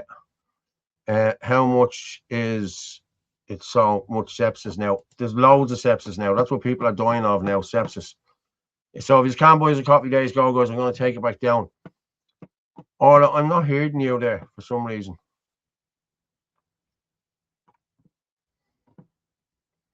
Can everyone hear me? Okay. I'm not hearing you, Orla, at all. Oh, hold on. There you go. I can hear you now, yeah. Oh, I must have hit something right. Will you play that guy there just when we're talking about the housing? So it's Luke Wilson. What was this for? Hold on, let me just get this. This is more families getting evicted.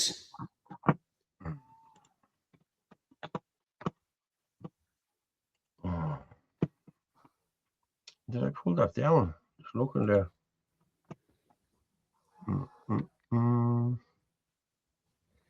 I'm not seeing it there. Another Irish. What's this one? I thought I did pull it down, but it doesn't matter. You can. I'm going to play this here. I'm going to just share it from here, okay? And I'll play it from here. So, okay. Give me a thumbs up if we're good. Mm-hmm.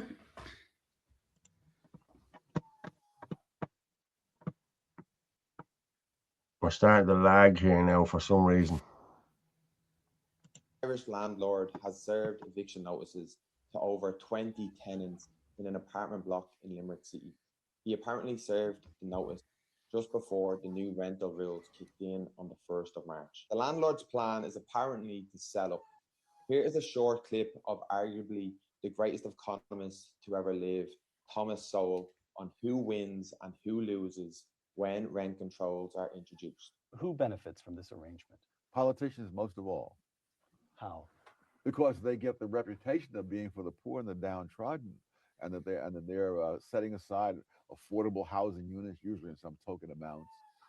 They are preventing the evil landlords from raising the rent by rent control, and they make, if they are able to keep the public paranoid that if they take off the rent control, it'll be just sky high prices, and so they gain by that. Both the landlords and the tenants lose. They lose in different ways and to different extents. The tenants lose because they can't find a place to stay. The landlords lose because they don't make the profit they would have made otherwise. The builders lose because there's no demand for apartment buildings if nobody can make a profit on it. Now that's 20 families in an apartment block in Limerick that are now going to be homeless. It's disgusting, isn't it? It's disgusting. And then you see the Indians putting up their videos, like, do you know what I mean? It's just maddening. So it is. A Muslim man evicted another Muslim family with 13 kids in a 2-bedroom house. Yeah, it's the Celtic Tiger. Relax, the Celtic Tiger is coming back. It is coming back to bite us in the arse. That's where it's coming. Yeah. Because like we have serious issues coming in. Do you want to play the one on another Irish vegetable producer? This is getting really serious what's happening here with our food production. Yeah. 2 days ago, one of the biggest producers of carrots in the country closed its doors for good. Hughes' Farming and Agriculture filed for bankruptcy, and they farmed approximately 700 acres of carrots, parsnips and daffodils, and they've gone out of business.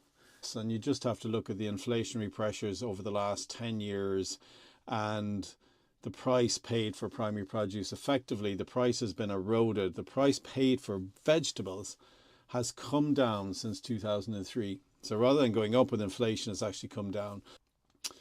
And the reason the price has come down has been driven primarily by the price pressures imposed upon farmers by supermarkets. And this is clearly unsustainable, and it feeds into a situation we have in this country where 84% of the fruit and veg that we eat is imported. We produce loads of food, we just export most of the food we produce, and it's mainly beef and dairy. Primary reason for any farmers to go out of business is because they're not being paid adequately for the produce they're growing. And I think when you have price promotions consistently being delivered by supermarkets, then it's unsustainable. And for instance, just this same week, there's a price promotion on Irish bunched carrots. No, it wasn't gone off. It wasn't. He was playing. Okay, it was gone off here for me. No. Sorry. I'd say it's near the end of it anyway. So if anyone ever watched my videos when I went around the different supermarkets, I highlighted a couple of things that I noticed. One of the big things was, just say this time of year, right? Onions are in season. And I went into a couple of supermarkets and there was 8 trays of onions. 2 of them were Irish. How is 2 of them Irish? It should be the other way around. And how can you go in and buy, we'll say, just say, for example, it was a thing of onions again, right? For maybe 120, right? That's from Spain or somewhere like that. But our own Irish equivalent was 180. So it's more expensive to buy your own produce, which is produced in Ireland, than it is for the imported equivalent. Now, how does that make sense? And then we wonder now why vegetable producers are going out of business. Like that guy's from Green Earth Organics. They're based over in Galway, right? There is now only 74 producers left in Ireland. There used to be hundreds. There's now 74. Like if anything goes wrong in this country, we need fruit and vegetable producers. What's going to happen if more of them go out of business? Like we're going to be in serious trouble. This is it. They are going out of business. That's as simple as that. I just want to say that, Paul, is there a way to put in donation amount on your Buy Me a Coffee? I think it is set at 5. It is set at 5. You buy 1 or 2, buy 1, 2, 3, whatever. You know what I mean? That's what you'll have to do, or else you'll have to go through the Revolut. The Revolut, you can donate a 10 or 15 or 20 or whatever. That's how it works. Your canned foods, yes. Gale Force Media, how long do you think it will take to undo the damage that has been foisted upon the Irish and to correct matters? Years, mate. Years is going to take us. Yeah, I don't First things first, we need to get out of Europe. We need our exit. We need to get out of Europe, and that's it. I'm sorry, guys, that's what has to be done, and that's the first thing we need to do. Overnight either. It's not going to happen overnight. I understand that, but like even still, we could get the ball, we could get the wheels in motion. You know, Limerick. Well, people can make a difference in their supermarkets. Like go to your local, we'll say farmers markets, or if you do go into your supermarkets, buy your Irish produce. That's what makes the difference. Leave the imported stuff there and buy your Irish equivalent, right? Yeah. Okay, I understand throughout the year there's going to be certain things we can't grow. I get that, right? But if there is things in season, buy our own and support our own producers. Simple as that. Guaranteed Irish, that's it. And I was looking at a farmer thing yesterday, a farmer talking about it. Farmers, you need to get into the community. You need to open your doors to the community. And the likes of Clonee and Donohoe here and whatever, there's farms around here, lads. Open your doors. If you're not getting the money from Tesco's and everything else, open your doors to the public. The lads will come and they will get fresh produce off you if you do that. And you will be able to sustain your business and everything else. Well, that's why I was highlighting the butchers. Like, do you know what I mean? I saw scallions in the shop from Egypt. Oh, yeah. It's from everywhere. It's from Morocco, Egypt, Spain, Brazil. Like, it's every other country. Like, it's absolutely ridiculous. But when our own food is in season, that's what we should be buying. Brian Keane, don't eat that veg. It's swimming in Roundup. Cancer. Yeah, Roundup. Yeah. That's been banned for years. Those poor tenants, very upsetting and infuriating. From carrots to farm milk, they are sabotaging the Irish food supply and security. Actually, do you know what? I'm going to send this on to Paul. It's only a couple of photographs. I'll get it on my TikTok page. Hold on. Give me 1 second. Because this is what I was talking about, just in case people didn't see it. Hold on, it's just loading over. Hold on, I'll get it now in a second. Where is it now? Right, okay, I have it here now. I'm just going to send it over to you, all right? Okay, all right. Where am I going? Irish, right. Okay, now, that's gone over to you there now. Yeah. It is, Christine. They don't want to pay the farmers. The same with the dairy farmers. Same with the beef farmers, you know. But it should not be cheaper to be paying for food that is imported in. And then look what's exported out of this country as well in food.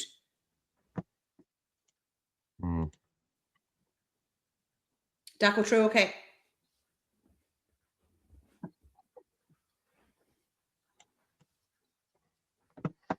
Right, I just have to make this bigger. Just share this one out. This is I think Orla is because they don't want to pay the farmers a fair price. Yeah, these big agriculture farms in Europe and America. Yeah, it's true, hon. Yeah. Hold on, I don't know who that is. Well, I'm just going to share this here. Anyone looking for butter or milk, this is the place to go. Go back to the, no, back the other way. That's not the beginning. What, Orla? That's not the beginning of it.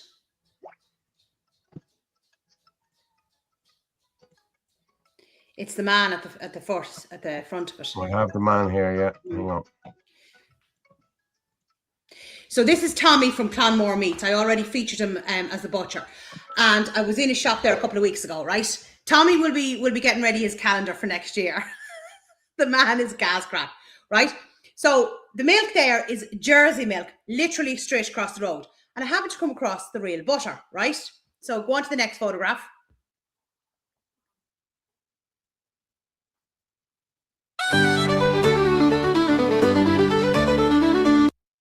Right, so there you can see traditional Irish butter salted, right? That's the company, Glenstyle, right? Okay, they're after winning actually a load of awards. So go on to the next one, Paul. So I took a photograph of the ingredients. Right, look at the ingredients. Butter, salt, that's it. Not a list that length, right? So there you go. You want proper butter, you go into either your butchers or some of your local stores like that will have proper butter that isn't full of crap. Right? You can play again. The next one is the Jersey milk. So the Jersey milk is creamier than normal milk, okay? And then I just took a screenshot then of the ingredients.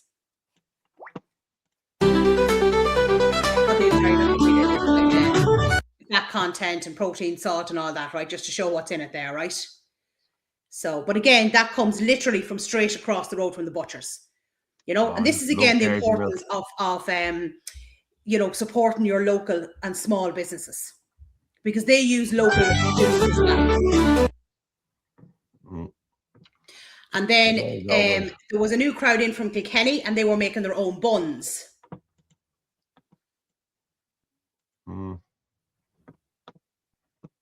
That's what you want. Yeah. That's what you want. But like if you go in, just now, I'm only just giving him as a prime example, but there'll be loads no matter what county you're in. They had bread in there, they had jams, they had free range eggs, they had you know, different sauces. Like they had loads of stuff that's all again from local producers, you know, and that's what you're supporting when you go into these small shops. There's a farmer's market in Maynooth, but you have to park 1 kilometre away in Tesco because of cycle lanes. That's ridiculous. That's madness. I was there. I wish there was. Air Irish have a rice, porridge, beans for sure, long-lasting dates, and have as much know-how on growing whatever you can too. Yeah, I grew tomatoes one year. They were lovely, beautiful tomatoes. Brian Keir, I'm sure you need a cert to buy Roundup years ago. I don't know now, to be honest with you. Need to cut out the middleman of the retail who fleece customers. Every farmer should have a farm shop. I agree, and I would shop in the farm shop. Honestly, I would. Lads, if you want, send in your messages, and if you want Orla to drop out and promote your business, I know she has loads of work on, but like I'm not pushing you to be doing that, Orla. But if you need something promoted, Orla's your lady. Or in Dublin, call me. I'll drop out and I'll do it. I'm going out to Fidelma's again tomorrow now for my breakfast. This is the third time in a week. So, where's my phone? Just has anyone ever been to Fidelma's in Dunshaughlin? I don't know whether Michael John is there, but like we'll see. Can I put my name in? No. This young fella he has the PlayStation away with him now, and he's changing passwords and he's ringing me. Dad, it's looking for me to delete this. No. That's mine. Don't delete anything. I'm sorry. Where am I? What are you putting up? The picture of your fry up, is it? Yeah, I will do now in a minute. I'm just looking for something else actually. Yeah, there we go. Yeah. Let me just. That was last week. I don't want that.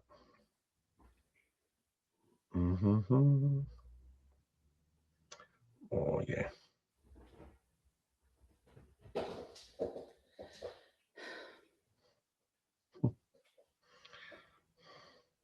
We're not reminiscing, Paul. Right. Not reminiscent. I'm not. I'm just gonna actually put this up now because I have it. You know there. Let's just get rid of that. Get out full screen. Paul Fitz. Okay, guys, waiting to see this. Look, seriously now, lads. This is the bomb. Lads, look at that. Look at that. Now, that's Kira's pancakes over there. Three rashers and pancakes. Okay, that was hers. But the rest was mine. Look. 4 sausages, 4 rashers. I think there was 5 or 6 rashers there. She looked after me. 3 eggs, chips, beans, mushrooms, hash brown. I don't agree with hash browns on a breakfast. I think they're shit. But I like beans and mushrooms. Yeah, you can't have a breakfast without beans and mushrooms. Black and white pudding. Rashers, as I said, well done. Man, look at that. That is just the bomb, isn't it? And chips as well. Here. And chips as well. Now, I'm not a big fan of chips either on what you call it, on breakfast, but and that was it. You get your toast, you get 4 bits of toast, you get 2 bits of toast and 2 bits of brown bread and marmalade. All that for 15 quid. Like, it's very just good. the bomb. The bomb. Very, like, very look good. at that breakfast, lads. Look at that. Look at that. That's just, do you know something? I'm bleeding starving looking at it. I'm just waiting. I'm going out there tomorrow with the young one. So, yeah. So, anyone, Fidelma's in Dunshaughlin, lads, that's the place to go if you want to. I'll do a little video out there tomorrow. All my uncles are farmers. County Donegal. All they want is the grants and the head price. I'm going to be honest. I have something here I wanted to. There's a few things there you wanted to do as well, Orla, but I want to just play this Amazon one, right? This is a video of Amazon, right? And Brian Keenan, Air Irish, I'm head chef. I know exactly what's going on. It's just watered down now. That's it. It's still sold, no problem. Yeah. Okay, I'm going to play this video and come back and finish up then, all right? I came to know that Amazon has this opportunity where once you complete at least 2 years in Amazon and once you cross the L5 level, you can actually interview within Amazon for their different countries. I started looking for opportunities almost immediately. There is a lot of competition to secure these positions because everybody wants to move out. You have to stand out among them all.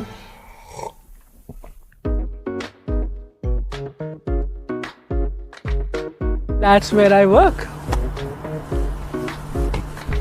To be honest, I did not know a lot about Ireland, but I did know that there is a growing tech sector and I knew that a lot of tech companies have their headquarters in Ireland. But I especially chose Ireland because AWS, the Amazon Web Services, that's the main wing or the main part of Amazon, is actually in Ireland. So I thought it should be a good move for my career to work in the cloud technologies, especially in AWS, because that's the main source of income for Amazon, I would say.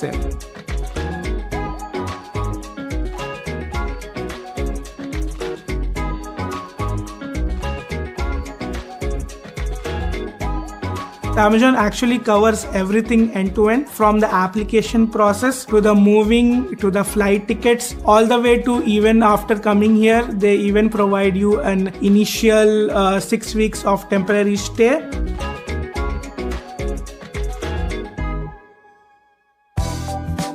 It was super cold here. I actually underestimated how cold it would be. So I think that was my first impression. There are no skyscrapers. There are no tall buildings. Everything is so flat here. For some reason, I like flat buildings down to the ground so you can see your sky all the time. This is the main living area. The rent for this entire house is around 4,000 euros and we split it between the 3 of us, but it's not an equal split because each of the rooms have different configurations. How wonderful. Now, we need to remove all these tech companies from Ireland or we won't have a country anymore. 3 Amazon employees sharing a house for $4,000 a month. How are our kids and our young people supposed to be able to afford $4,000?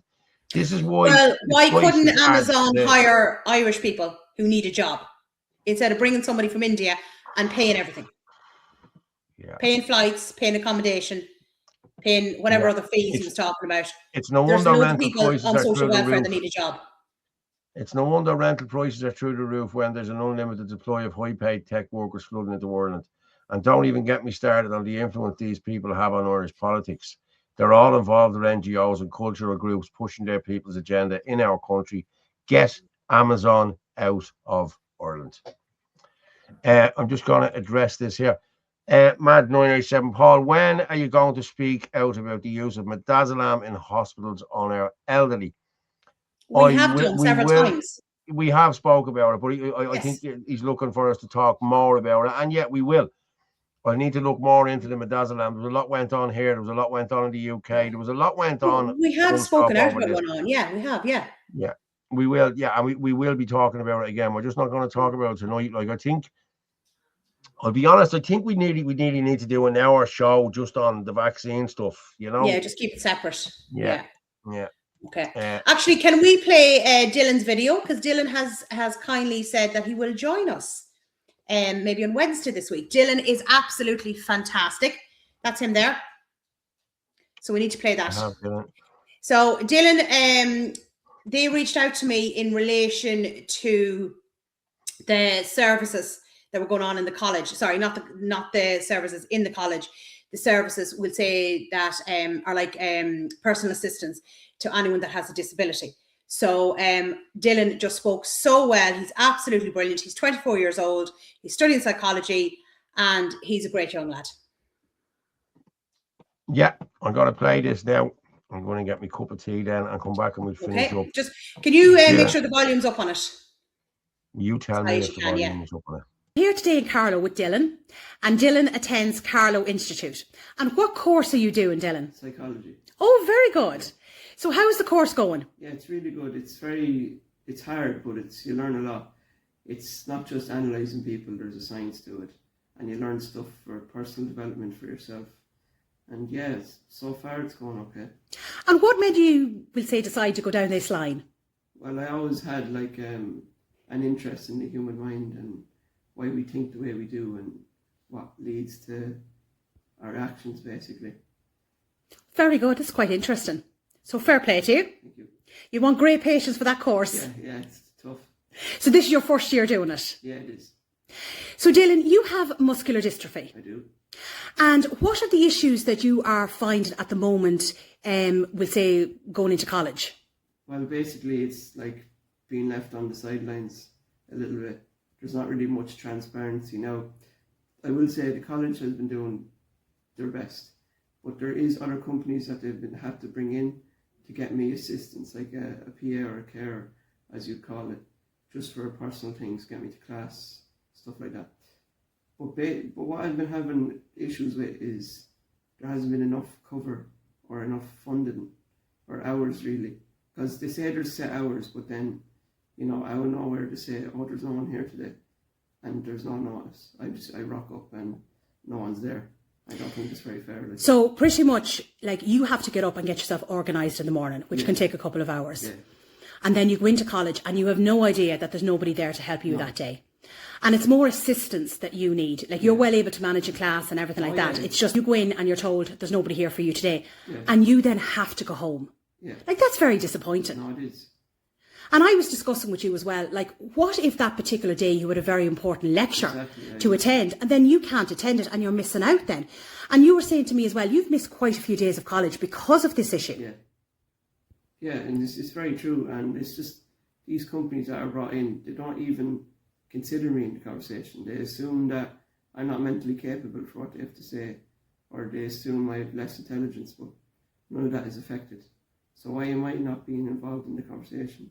Why are we left in the dark when they have brought in these companies, I've missed like 2 or 3 weeks because of this.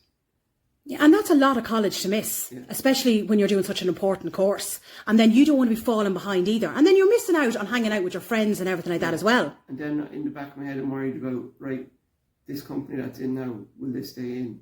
Or do I have to worry about them, going off again, Lack of we'll say, not been included in the conversations, in whether they're showing up or not showing up for you, whether there's somebody else filling in for you, and you're coming in, you know, each day not knowing whether you're going to have somebody there or not. Like, that's a massive impact on you then as well. Yeah, it is. Like, and there's a lot of people with my situation have a lot to give as well. They have good ideas and opinions, and they deserve a voice, basically. That's what I want to help with.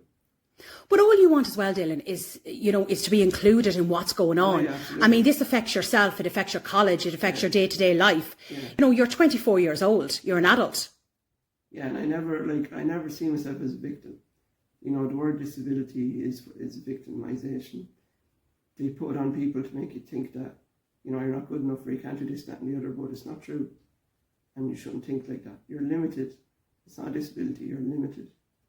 And that's why. But you're only limited physically, you're not limited mentally. Exactly. Yeah, and so you're just really asking for more consideration. Yeah, like that's all. Like everyone is, we're still human, like. Exactly. You know, like, so it's ridiculous what's going on. And where do you think the issues are? Like, do you think it's lack of funding? Do you think it's lack of, we'll say, people being hired, that there's just not enough staff? Well, yeah, that's what they always say. And, like, if that's true, whereas there's money going to things that shouldn't really need all that money. Like, there's too much money going into unnecessary things. Between carers, between, you know, assessments and everything else that's going on, this definitely needs to be looked at.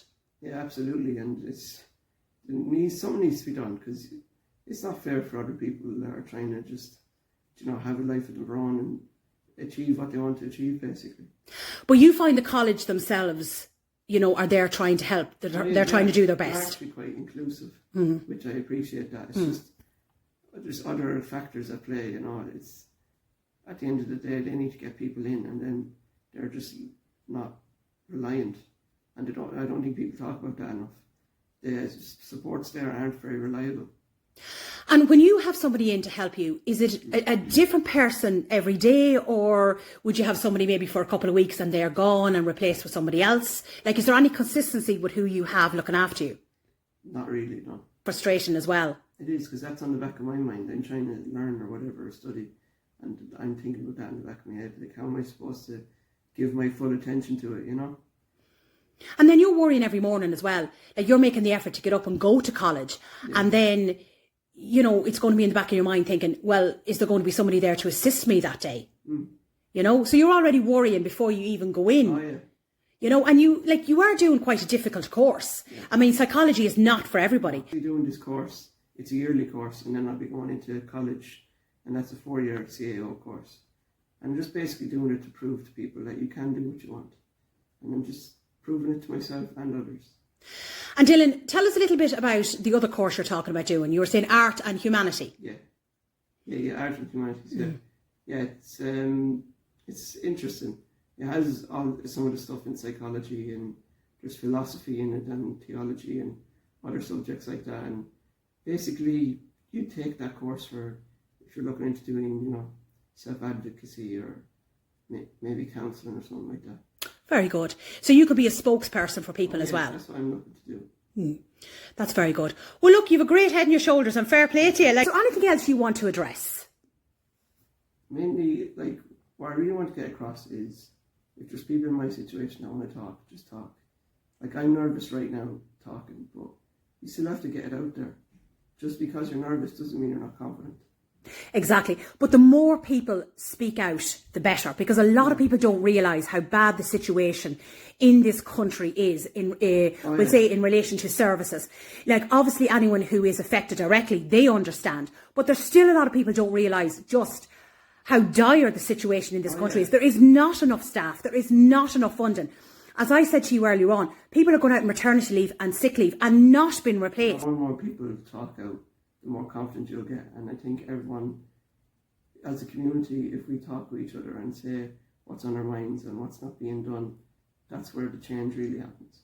And Dylan, you're quite happy for anyone to reach out to you. Like, we'll say if KCLO wants to reach out to you, or the Carlow Nationalists, or anybody else wants to reach out to you, you're more than happy to have a conversation with them. And you speak very well, so I think you're going to be a great advocate.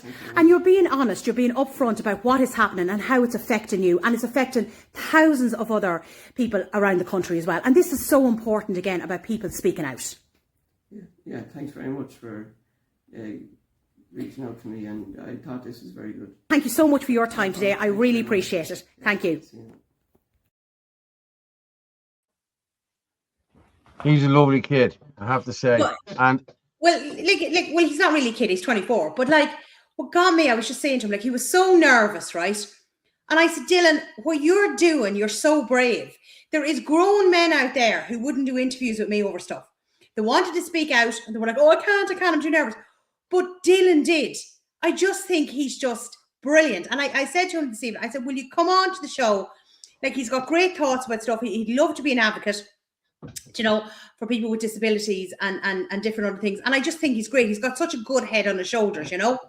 And yeah, so hopefully he'll be on our Wednesday night. He should be watching tonight. So if you are, Dylan, we'll see you Wednesday.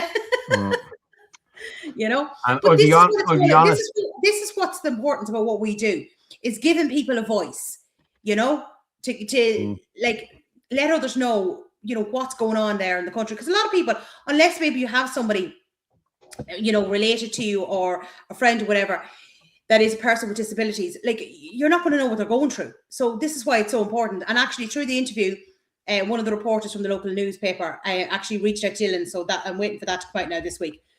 So that's really good. Yeah, you're just saying, if you know anybody, my nephew had exactly the same as what he had, and he passed away last January. Lee was 31 when he passed away last year, yeah. And he wouldn't have been as, his speech went very bad, and like he was in the wheelchair all the time. His body just wasn't developing, his muscles weren't developing, and he was a great kid. And last year he got a cold. He got a what you call it? He got like a dose of the flu, and they were watching the darts. It was this time. It was January last year. They were watching the darts final, and they didn't even know he was coughing. But what happened was he coughed up a bit of phlegm in his throat, and he couldn't get it out, and he choked. And that's what killed him. The poor kid, like, you know what I mean? But yeah, it was horrible. Like, he survived for a week. And we got everyone home from Australia and wherever else that they were meant to come from. And yeah, it was sad. It was very sad. You know what I mean? But as you said, when it hits home, when it's people that you know what I mean? And this is really important. As I was saying this to Dylan, I said, you should be so proud of yourself, you know, because there's grown men out there who wanted to, you know, talk about stuff, and, you know, they're like, oh, I can't do it. But he did it. Like, he should be so proud of himself. And he comes out with some great videos over on TikTok, and he's got a great, you know, kind of just the way he thinks about things, you know, and he's well fit to speak. So he is. So yeah, I think he'd be very good, like, to come on and give his thoughts on things. Of course, yeah. This platform is the village for many people. Fair play to everyone involved. Yeah, listen, we try our best. We do. Yeah, I mean, well done. Don't necessarily go about it in the right way, foot and mouth at times. I don't know. That's me. Sorry, Paul. Paul, that's heartbreaking. Yeah, it was heartbreaking at the time, and me brother and my sister-in-law they just aren't over it. It's really hit them, like, you know, really has. And God bless them, and God bless anyone who's going through anything like this. You know what I mean? So, God bless Lee. This is a great channel. Yeah. Thanks very much. Thanks, Annie. Fair play to everyone. Orla, I think we will. You know what? I just want to play one more thing that I seen this morning, and I thought it was beautiful. Right? This is Bray Head this morning at 6 o'clock this morning. Watch this.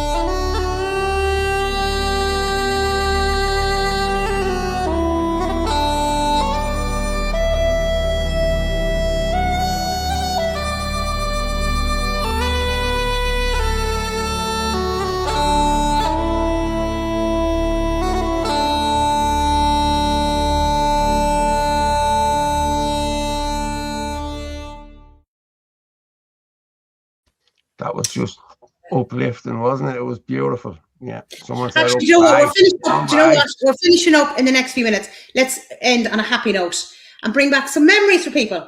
Let's play the golden discs. It's only 5 minutes, and then we'll finish up then. Okay, golden discs, and then we'll finish up. And do you know what was so lovely about this interview? They're flying it. They're in Carlow. They're absolutely flying it. And it was so lovely to hear a business doing really well. Okay. So there'll be people with good memories now. Golden Discs with manager Katie. Katie, how are you? Good, thanks, Orla. How are you? Grand, thank you. So how's things going? Oh, absolutely amazing. Since we opened up last October, every single week, every single day, it's just such a nice feeling to see so many new faces, you know, from Carlow and surrounding areas that really just want to come and support us. And you guys are also in Kilkenny? We are indeed. We're in Kilkenny for the last 7 years.